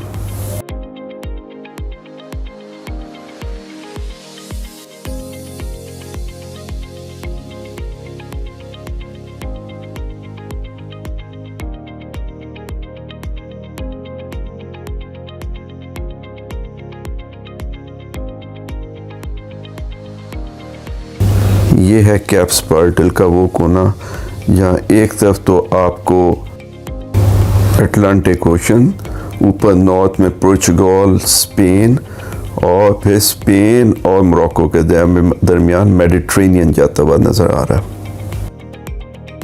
यानी अटलांटिक और मेडिटेरेनियन के दरमियान मिलाप का मकाम।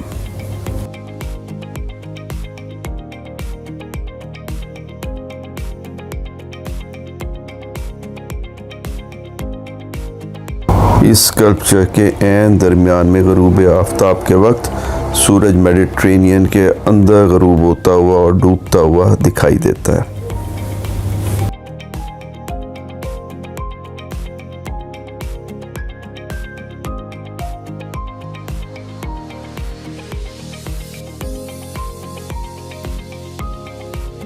कैप्सपार्टल का सैकड़ों साल पुराना लाइट हाउस का म्यूज़ियम, जिसके अंदर से होते हुए हम लाइट हाउस के ऊपर जाएंगे और आपको ऊपर से पूरे कैप्सपार्टल का नज़ारा कराएंगे।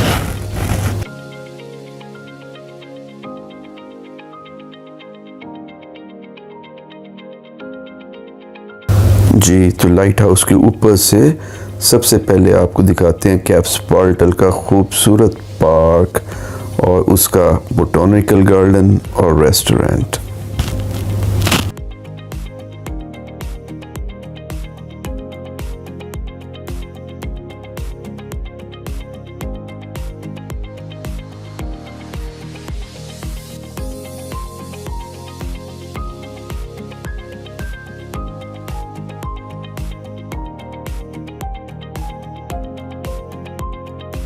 और ये है मेडिटेरेनियन, और समंदर के पार दूर जो ज़मीन नज़र आ रही है वो है स्पेन, और अगर बाएं तरफ देखें ये अटलांटिक।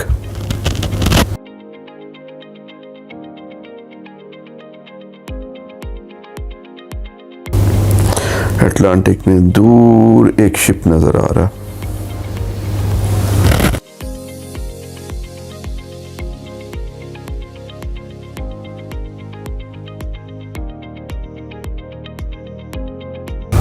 आइए कैप्सपार्टल के रेस्टोरेंट, पार्क और बोटॉनिकल गार्डन को नज़दीक से देखते हैं। बहुत ही खूबसूरत, बहुत ही सेरीन।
अब खूबसूरत कैप्सपार्टल को खुदाफिज कहने का वक्त आ गया, ताकि हम बस लेकर सिटी टूर शहर के अंदर जो है वो ले सकें।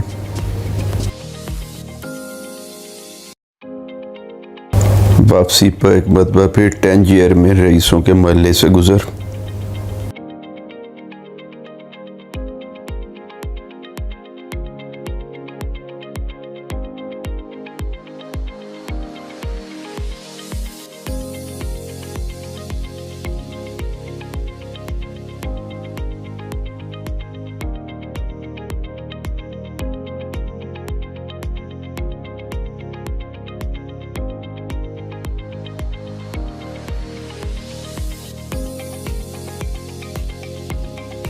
और अब हम दोबारा टैंजियर शहर में दाखिल हो गए।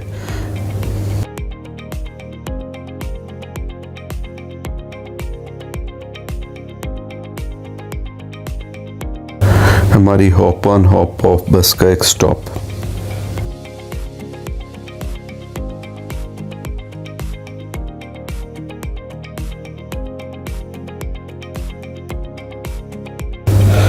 आइए टैंजियर की खूबसूरत सड़कों पर घूमते हैं।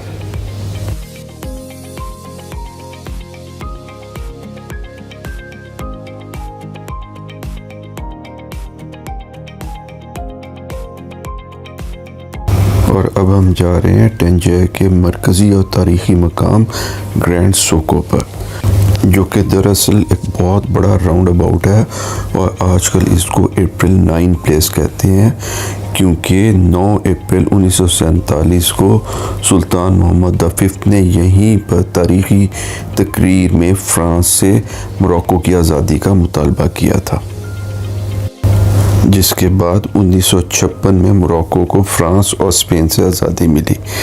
इसके साथ साथ ग्रैंड सोको ही वो जगह है जो ओल्ड मदीना को न्यू सिटी से अलग भी करती है। ग्रैंड सोको में ही रिफ सिनेमा है, उसके साथ में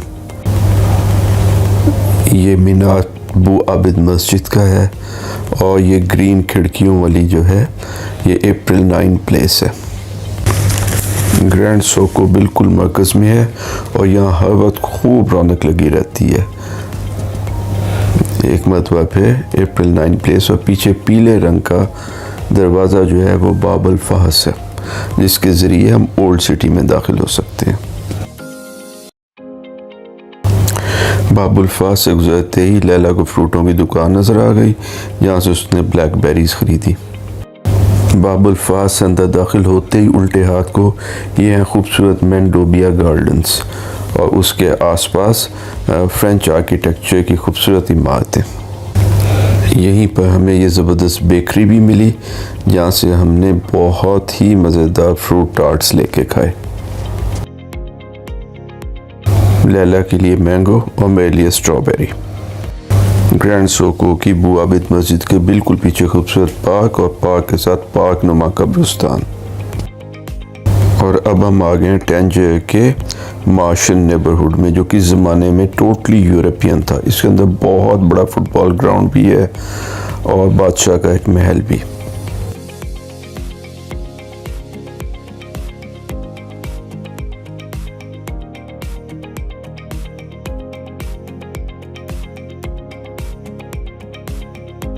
मार्शियन नेबरहुड के दरमियान में एक बहुत बड़ा पार्क, इसमें बहुत सारे कैफ़े और साथ में एक बड़ा सारा प्लेइंग फील्ड है।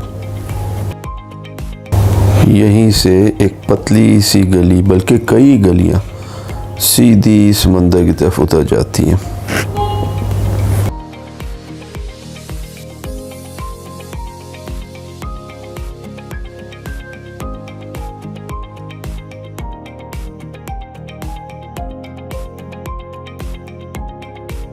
रास्ते में लैला को उबले हुए चने खाने को मिल गए एक रेड़ी से।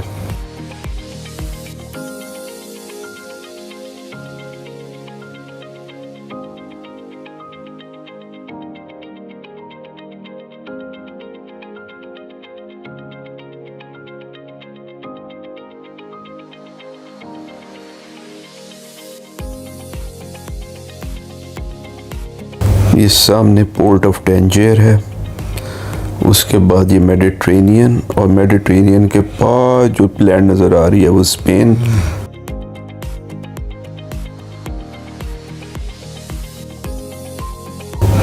और ये अटलांटिक। मार्शंस में एक और रॉयल पैलेस। शाम को टैंजियर के प्रोमेनाड पे हमने खूब फन किया। पहले तो बाइसिकल बग्गी पर बैठ के प्रोमेनाड के एक सिरे से दूसरे सिरे तक खूब सैर की।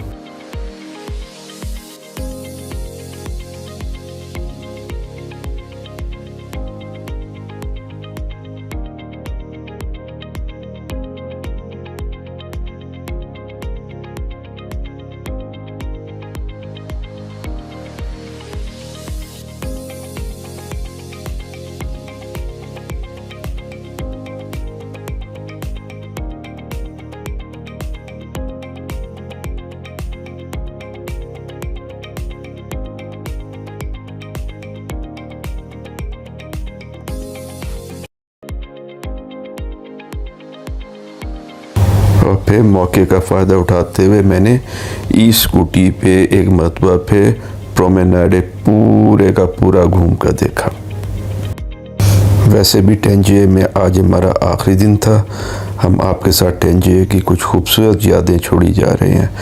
कल हमें जाना है मराकश के कैपिटल रबात। ज़रूर ज्वाइन कीजिएगा, हमें आपका इंतज़ार रहेगा। अस्सलाम वालेकुम, खुदा हाफिज़, गुड नाइट।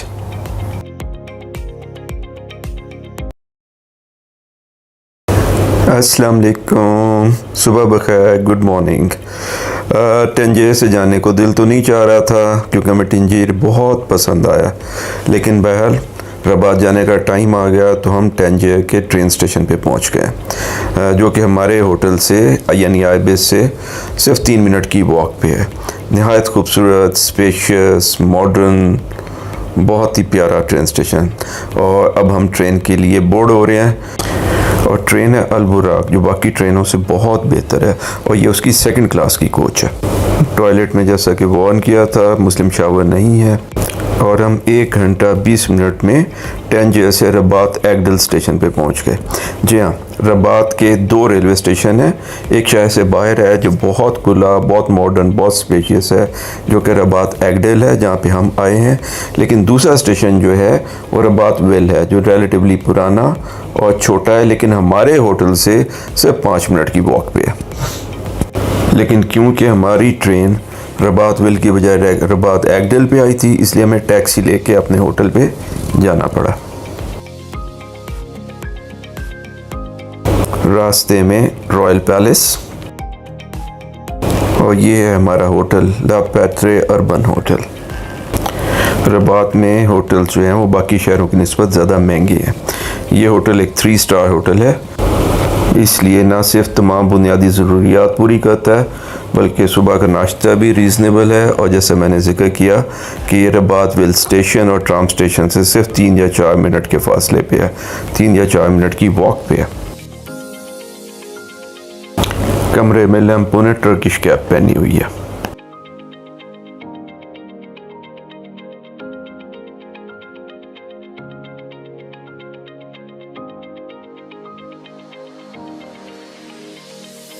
होटल से 3-4 मिनट की वॉक पे टंजियर वेल ट्रेन स्टेशन और उससे बिल्कुल मुल्हिका ट्राम स्टेशन। और ये इतना रश और इतना शोर शराबा इसलिए कि आज बादशाह सलामत पार्लियामेंट के पहले इजलास का इफ्तिताह फरमा रहे हैं। कोशिश के बावजूद ये अलबत्ता मालूम नहीं हो सका कि ये लोग खुद आए हैं अपनी खुशी से या हमारी तरह लाए गए हैं।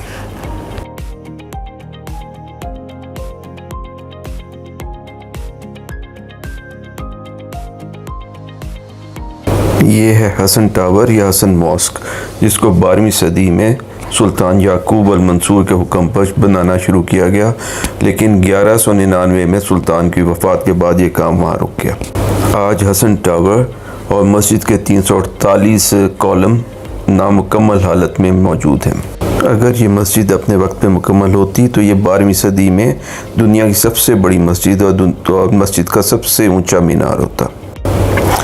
मस्जिद से मुल्हिका सब्ज़ छत वाला सुल्तान मोहम्मद V और उनके 2 बेटों का मकबरा है। 1912 में जब मोरक्को फ्रांस के ज़ेरे इंतज़ाम आ गया तो ये मोहम्मद V थे जिन्होंने 9 अप्रैल 1947 को टंजियर में बाकायदा फ्रांस से आज़ादी तलब की, जिसकी यादगार के तौर पे टंजियर के ग्रैंड सोको में अप्रैल 9 प्लेस अब भी मौजूद है। मोहम्मद V इसके बाद मोरक्को की आज़ादी और इसकी तहरीक की अमली तौर पे हिमायत करते रहे। इसके नतीजे में 1953 में उन्हें पहले कोर्सिका और फिर मदागास्कर में मुल्क बदर कर दिया गया। 16 नवंबर 1955 को मोहम्मद V मोरक्को वापस आ गए और रबात में इसी नामुकम्मल मस्जिद हसन में अवाम के सामने फ्रांस से आज़ादी लेने का अहद किया। इस तारीख़ी दिन की यादगार 16 नवंबर स्क्वायर है, जो कि मस्जिद हसन और मोहम्मद V के मौज़ोलियम के बिल्कुल साथ वाक़ है। 16 नवंबर के इस ऐलान के 4 माह से भी कम अरसे में यानी 2 मार्च 1956 को मोरक्को ने फ्रांस से आज़ादी हासिल कर ली। ले जी, अब हम पहुंच गए ओल्ड मदीना रबात, यानी कि रबात के पुराने शहर की फसील के साथ, जिसके एक दरवाज़े में से अब हम अंदर दाखिल होंगे।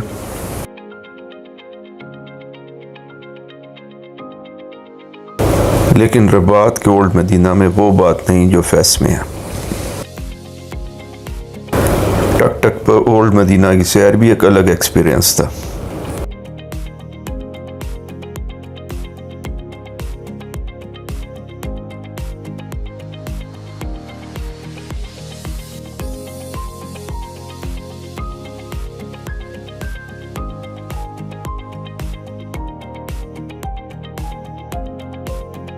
ओल्ड मदीना की गलियों के सैर के बाद हम कस्बा उदाया की तरफ रवाना हुए। कस्बा यानी कि किला उदायास दरियाए बूरी ग्रैग के जनूब में उस कोने पे वाक़ है जहाँ पे ये दरिया अटलांटिक समंदर के साथ मिल जाता है, जबकि रिवर बूरी ग्रैग के शुमाल में बिल्कुल कस्बा उदाया के दूसरी तरफ सला का शहर आबाद है।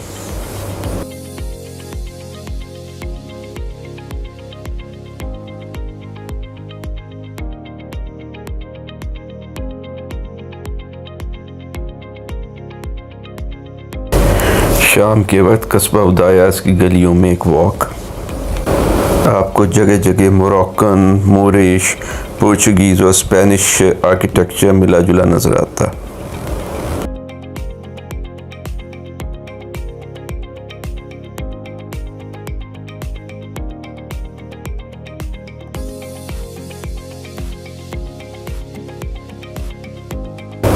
सात 700 साल पुराना पुर्तगीज़ दरवाज़ा। कस्बा की सैर के बाद हम इसके बगली दरवाज़े यानी बर्न डोर से होते हुए रिवर बूरी ग्रेग के जनूबी किनारे पे वाक़े रबात मरीना के खूबसूरत प्रोमेनेड पे निकल आए।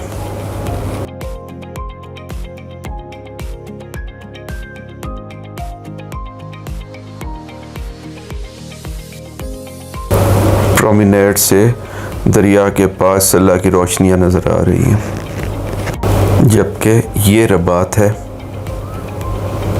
और ये सला। रात को होटल वापसी से पहले रबात विल स्टेशन के करीब एक टर्किश रेस्टोरेंट पे डिनर। अगले दिन सबसे पहले चल्ला के रुइंस की सैर। चल्ला में दाखिल होते ही हमें सबसे पहले तो एक इंतहाई खूबसूरत कैफ़े मिल गया, इसलिए हम कुछ देर के लिए वहाँ बैठ गए। पता चला कि लगभग 70 स्टार्क्स की एक फैमिली ने वहीं चल्ला में दरख्तों पर अपने घोंसले बनाए हुए हैं। शायद वो इन खंडरों की हिफाजत कर रहे हैं।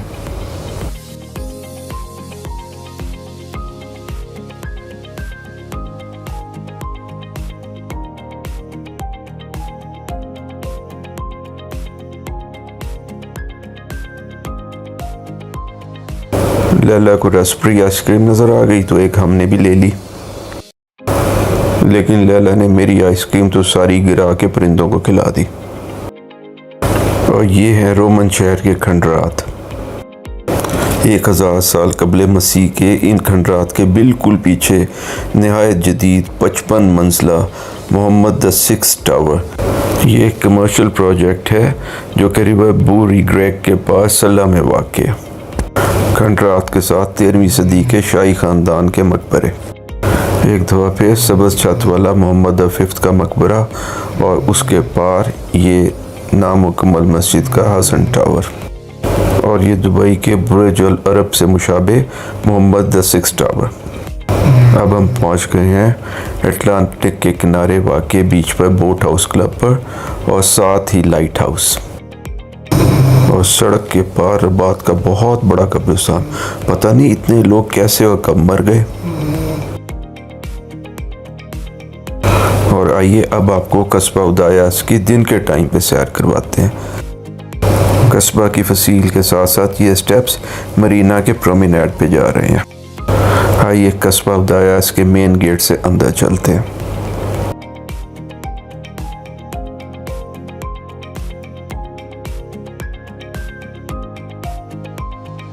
इस कस्बे की गलियां बहुत ही कुशादा और ख़ूबसूरत हैं, लेकिन इनको सही इंजॉय करने के लिए आपको बहुत सी गलियों में अंदर जाके एक्सप्लोर करने की ज़रूरत है।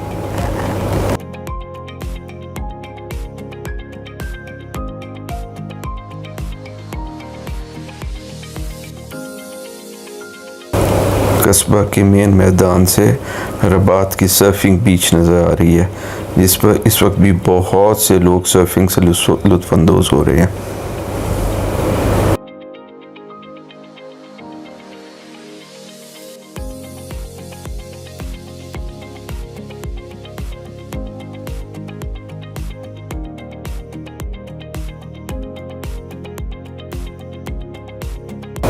सर्फिंग बीच के साथ ही रिवर बूरी ग्रेग जो है इस मकाम पर समंदर से मिल रहा है, और बूरी ग्रेग के पार सला का शहर है।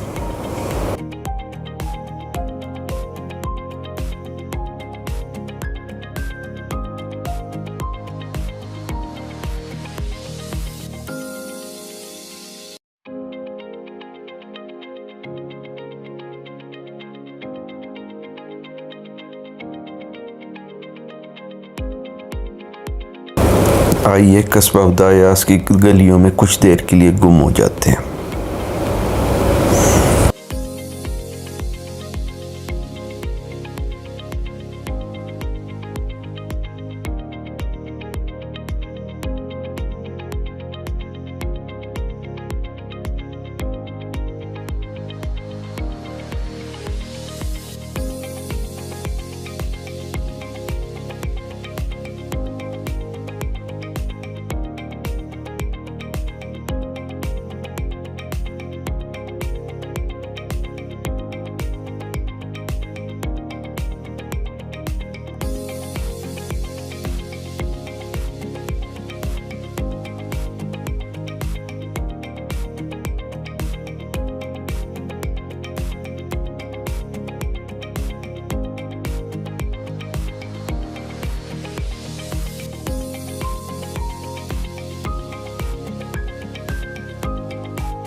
मानो बची, आपको क्या खरीदना है?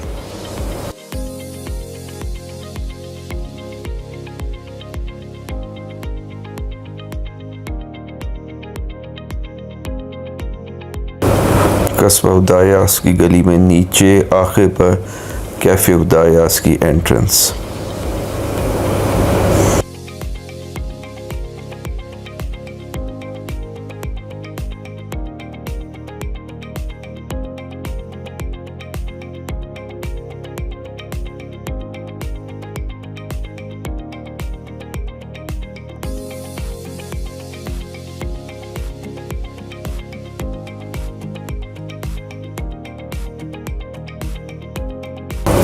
कैफ़े से दरियाए बूरी ग्रेग और उसके पास सला का मंजर।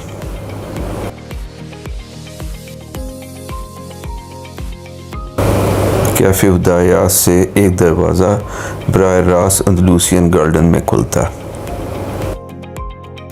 ये एक छोटा सा खूबसूरत सा गार्डन है जिसमें फलों से लदे हुए दरख्त और बहुत सारे खूबसूरत फूल हैं।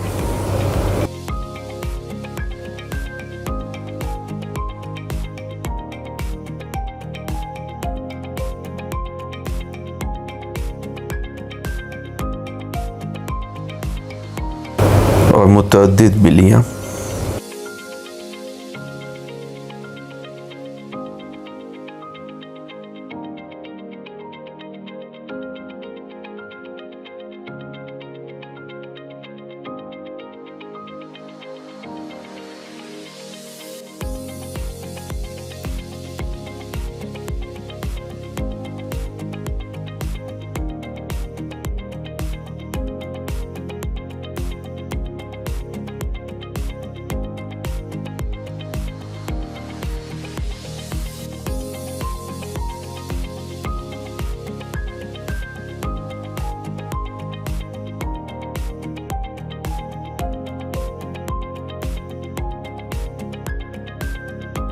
पर सबसे प्यारा फूल तो ये है जो दाएं बाएं चहकता फिर रहा।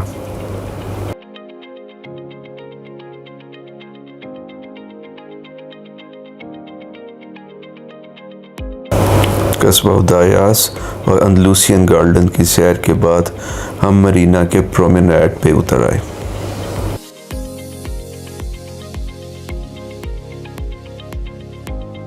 प्रोमेनेड से कस्बा उदायास का मंजर।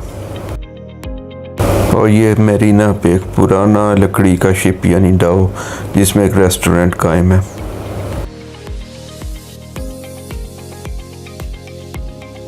रबात मरीना के प्रोमेनेड पे खूब चहल पहल, बच्चे खूब मज़े कर रहे हैं।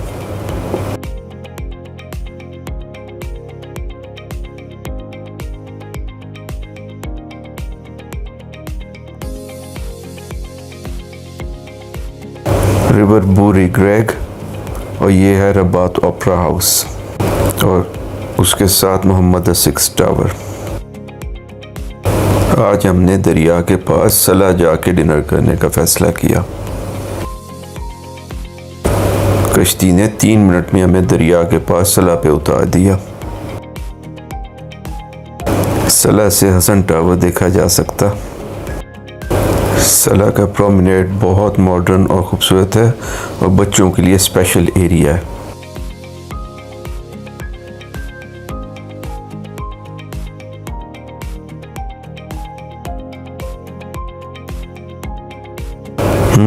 कुर्सी कोई खाली नहीं छोड़ता।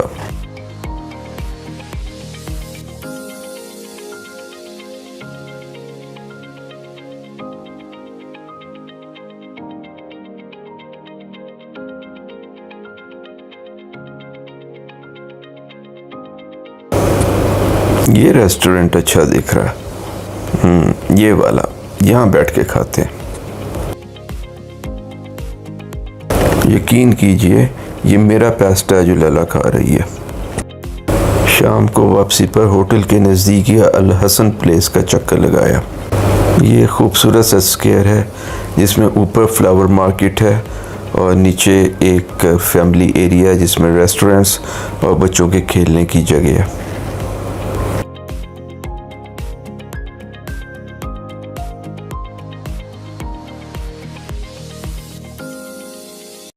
Good place for family time. आपके लिए रबात की कुछ खूबसूरत यादें। और कल हमें जाना है मराकश। ज़ू ज्वाइन कीजिएगा, आपका इंतज़ार रहेगा। अल्लाह हाफिज़। अस्सलाम वालेकुम, गुड मॉर्निंग, सुबह बखैर। आज हम चल रहे हैं रबात से मराकश बज़रिया ट्रेन। ज़्यादा रास्ता खुश्क है, कहीं कहीं पे इस किस्म की आबादियाँ और ऑलिव के प्लांटेड ट्रीज़ आ जाते हैं।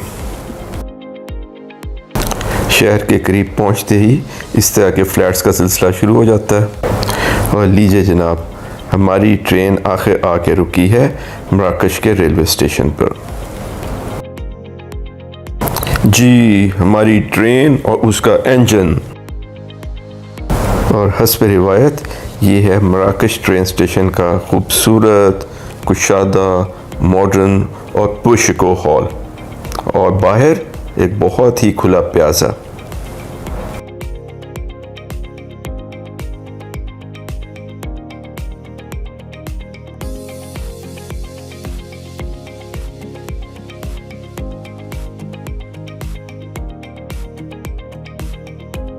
स्टेशन से टैक्सी लेके होटल पहुंचे और सामान रखते ही बाहर घूमने निकल पड़े। हमारी पहली मंजिल टिनस्मिथ स्क्वायर। ये इंतहाई मशहूर और आलीशान बहैया पैलेस से 5 मिनट और कुतुबिया मॉस्क और जामिया अल फना से 10 मिनट की वॉक पे इन दोनों के तकरीबन दरमियान में वाक़ है। चलते चलते हम कुतुबिया मॉस्क पहुंच गए। ये शहर की सबसे बड़ी और सबसे पुरानी मस्जिद है, जो सुल्तान अब्दुल मोमिन ने 1148 में उस वक्त तामीर करवाई जब उसने मराकश के शहर को फ़तह किया। ये मस्जिद और ख़ुसूसन इसका मीनार फ़न तामीर का आला नमूना है और गालिब गुमान है कि जिराल्डा ऑफ सिवेल जो कि स्पेन में है और हसन टावर जो रबात में है, वो इसी मीनार की तर्ज पे तामीर किया गया था। मस्जिद के पीछे एक कुशादा गार्डन है जो कि मस्जिद का ही एक हिस्सा है।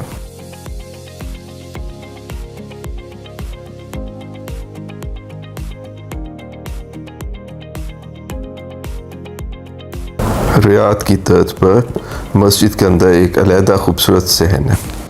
दिलचस्प बात यह है कि मौजूदा मस्जिद पहली मस्जिद के 10 साल बाद तामीर की गई, क्योंकि पहली मस्जिद में जो किबले की सिमत था उसमें 10 डिग्री का फ़र्क था, इसलिए उसको गिरा दिया गया, लेकिन मीनार को कायम रखा गया। पुरानी मस्जिद के सतून और दीवारें अब भी मौजूदा मस्जिद से मुत्तसिल मौजूद हैं। कुतुबिया का इलाका बहुत ही खुला, बहुत ही पुररौनक है। यहाँ बहुत सारे रेस्टोरेंट मौजूद हैं और यहाँ पे लोगों की हर वक्त चहल पहल मौजूद रहती है। कुतुबिया मस्जिद से जामिया अल फना जाते हुए रास्ते में सफ़ेद रंग का ज़ारा अल कौश का मज़ार भी आता है, जिन्हें मराकश के लोग एक बहुत ही दीनदार और आलिम खातून मानते हैं। कुतुबिया से तकरीबन 3 मिनट की वॉक पे मराकश का main central open market place area है, जिसे जामिया अल फना कहते हैं, शायद इसलिए कि ये एक पुरानी मस्माशुदा मस्जिद की बाकियात के करीब है। ये कई एकड़ पे मुश्तमिल एक जगह है जहाँ पर ओपन टेंट के नीचे सैकड़ों दुकानें और रेस्टोरेंट बने हुए हैं।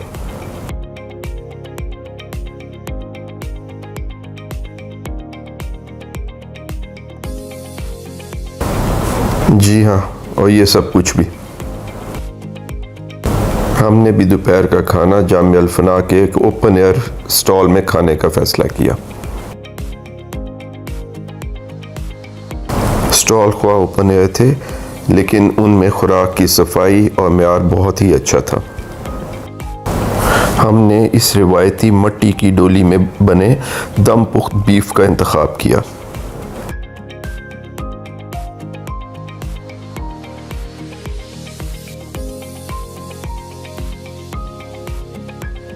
खाने के बाकी लवाज़मात आ गए हैं, लेकिन बीफ का इंतज़ार है।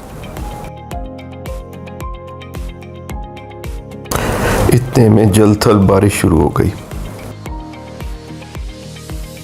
बरसात में गर्मा गर्म लजीज बीफ की डिश, क्या बात है।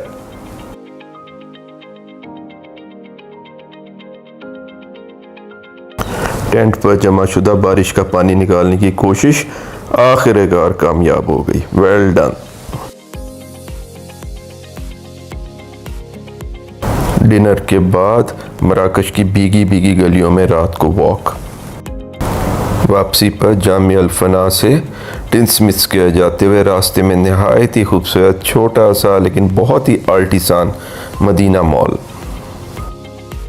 मराकश की पुरानी गलियों और सड़कों पर हम इतना मॉडर्न मॉल जो है एक्सपेक्ट नहीं कर रहे थे। छोटा है मगर बहुत खूबसूरत।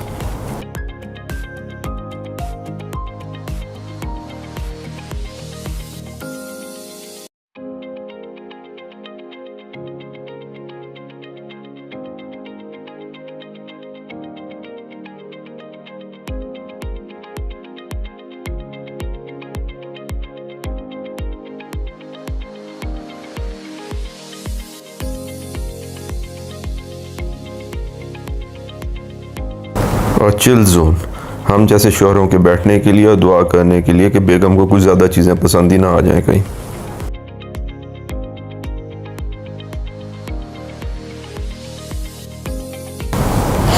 जी बिल्कुल, रोज़ाना रेगुलर साइकिल चलाने से पेट कम किया जा सकता।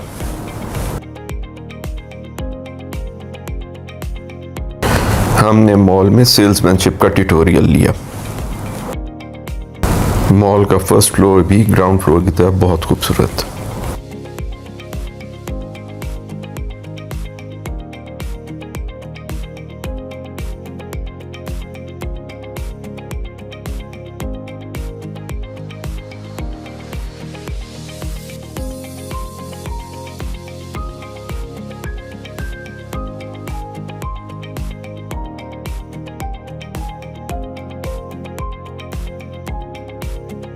रात को वापसी पर लाइटों में टिन स्मिथ स्क्वायर अलग ही तरीके से दिख रहा था। अगली सुबह सबसे पहले मराकश के मिल्ला यानी जूइश नेबरहुड की सैर।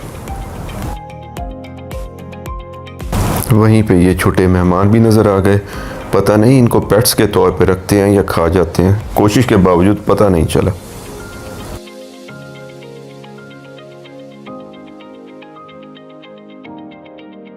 अब हम पहुंचे कसरुल बाहिया यानी बाहिया पैलेस, जिसका मतलब ही यही है शानदार। इस महल की तामीर 1860 में सुल्तान अब्दुल रहमान के हुक्म पर उनके वज़ीर आज़म सी मूसा ने शुरू करवाई। 1894 में जब सुल्तान अब्दुल रहमान की वफ़ात हो गई तो उनके 16 साला बेटे अब्दुल अज़ीज़ को सुल्तान बना दिया गया। वज़ीर आज़म सी मूसा का महल पे इतना असर व रसूख था कि उन्होंने ये यकीनी बनाया कि उनके बाद उनका बेटा अहमद इब्न मूसा, जिनको बा अहमद के नाम से जाना जाता है, वही ही सुल्तान अब्दुल अज़ीज़ का वज़ीर आज़म बने। और उधर क्योंकि सुल्तान अब्दुल अज़ीज़ की उम्र सिर्फ 16 साल थी, इसलिए 1894 से लेके 1900 तक, जब तक कि बा अहमद खुद एक बीमारी के नतीजे में फौत ना हो गए, बा अहमद ही सुल्तान अब्दुल अज़ीज़ के पीछे प्रैक्टिकली मोरक्को को रूल करते रहे। और ये है बाहिया पैलेस का ग्रैंड सेंट्रल यार्ड और सामने रिसेप्शन हॉल।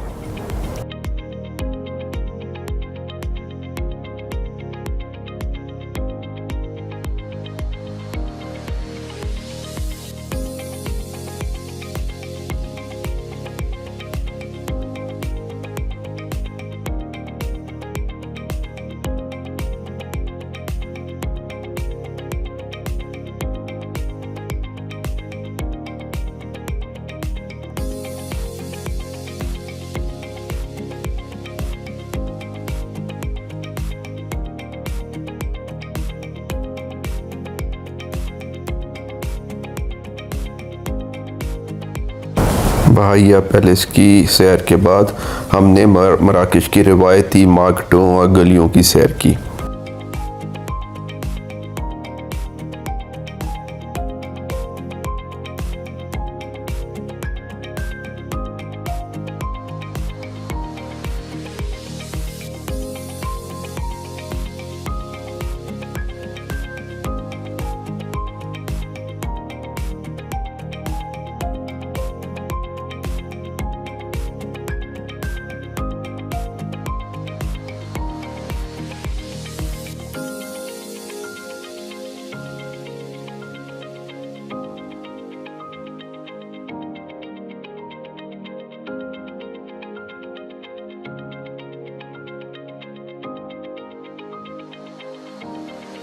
इन्हीं गलियों में से होते हुए हमारी अगली मंजिल सीक्रेट गार्डन। ये उस ज़माने के एक जर्नैल का घर यानी कि रियाद था। ये समझना बहुत मुश्किल है कि इतनी तंग गलियों में जहाँ दुकानें फुटों पर मुश्तमिल है, उन्हें इतना बड़ा रियाद कैसे मुयस्सर आ गया। लेकिन तंग गलियों और लोगों से खचाखच भरी मार्केटों में ये गार्डन यकीनन जन्नत का एक कोना है।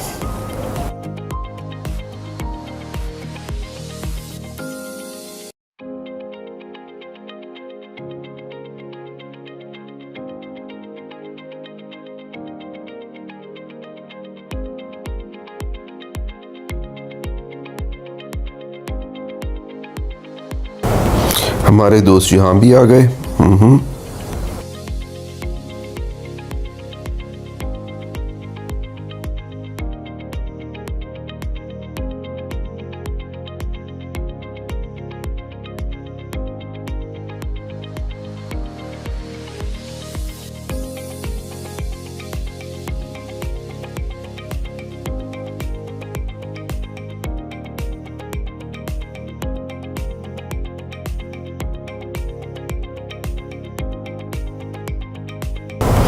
बाग में अपनी खजूरों के दरख्तों से तोड़े हुए ताज़ा खोशे हमने खूब डोके खाए।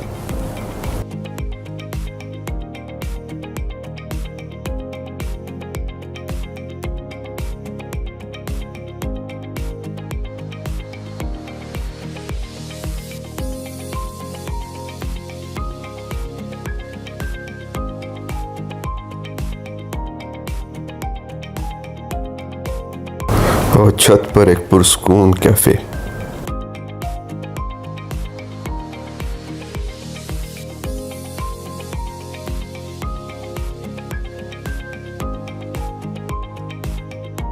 रास्ते में एक रियाद के अंदर बनी एक आर्ट गैलरी।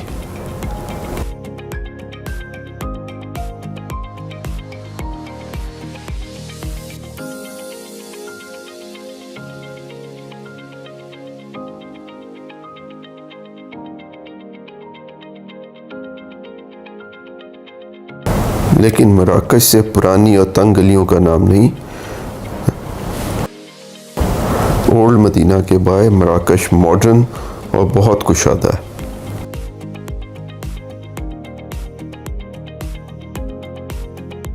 खूबसूरत मीनारा मॉल और उसके बाहर ओपन एयर कैफेज।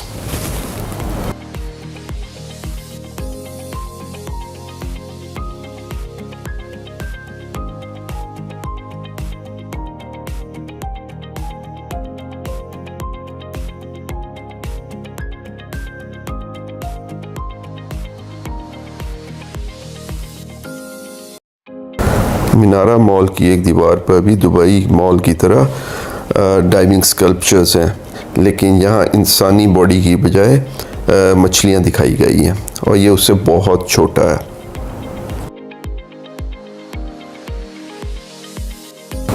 मीनारा मॉल के बिल्कुल पीछे और मुत्तसिल सिवाय ग्रैंड होटल।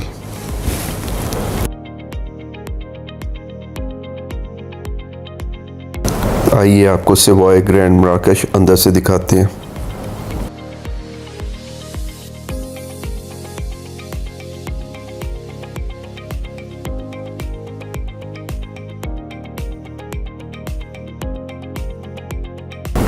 मॉल में हमें कई सुपर हीरो से मुकाबला करना पड़ गया, जिसके बाद जाहिर है बहुत भूख लग गई थी, तो फिर हमने मीनारा मॉल के अंदर उनके आउटडोर टेरेस पे बैठ के खाना खाया, जहाँ से मॉडर्न मराकश का बहुत ही खूबसूरत मंजर।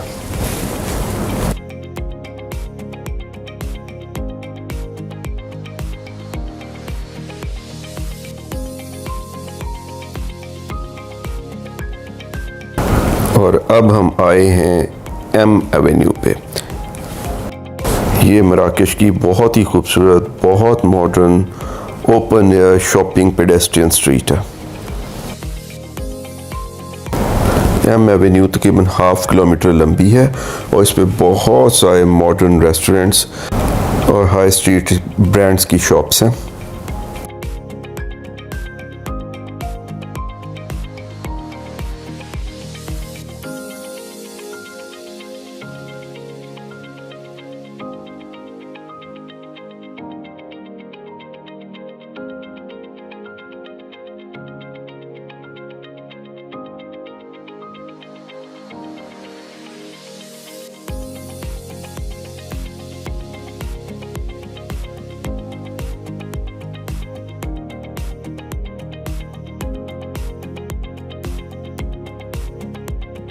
कुछ ही देर में शाम हो गई तो लाइटों में एम एवेन्यू और ज़्यादा खूबसूरत दिखने लगी।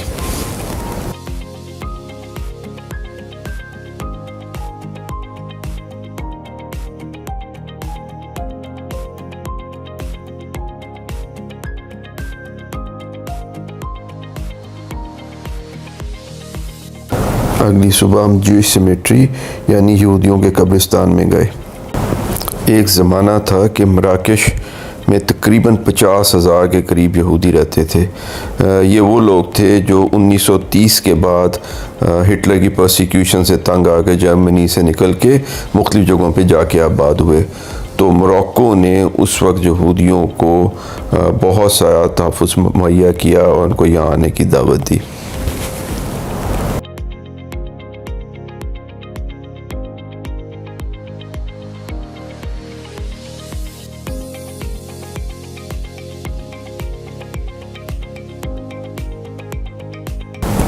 अच्छा, यहूदियों के कब्रिस्तान में एक बात जो हमने खुसूसन नोट की वो ये है कि कब्रें एक ही सिमत में नहीं हैं। कुछ कब्रें शुमालन जनूबन हैं, कुछ मशरिक़ से मगरिब और कुछ इससे भी तिरछी। और अक्सर उन कब्रों के साथ जो रिलेटिवली न्यू हैं बैठने के लिए बेंचेस बनाए गए हैं, शायद इसलिए कि जो लोग वहाँ आए वो बैठ के इनके लिए दुआए मग़फ़िरत कर सकें।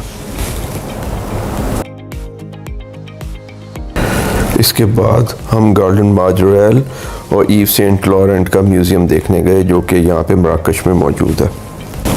बदकिस्मती से हमें यहाँ आके मालूम हुआ कि ये दोनों अगले 2 दिन के लिए बिल्कुल फुली बुक्ड हैं, इसलिए अनफॉर्चुनेटली हम ये 2 अहम लैंडमार्क ना देख सके।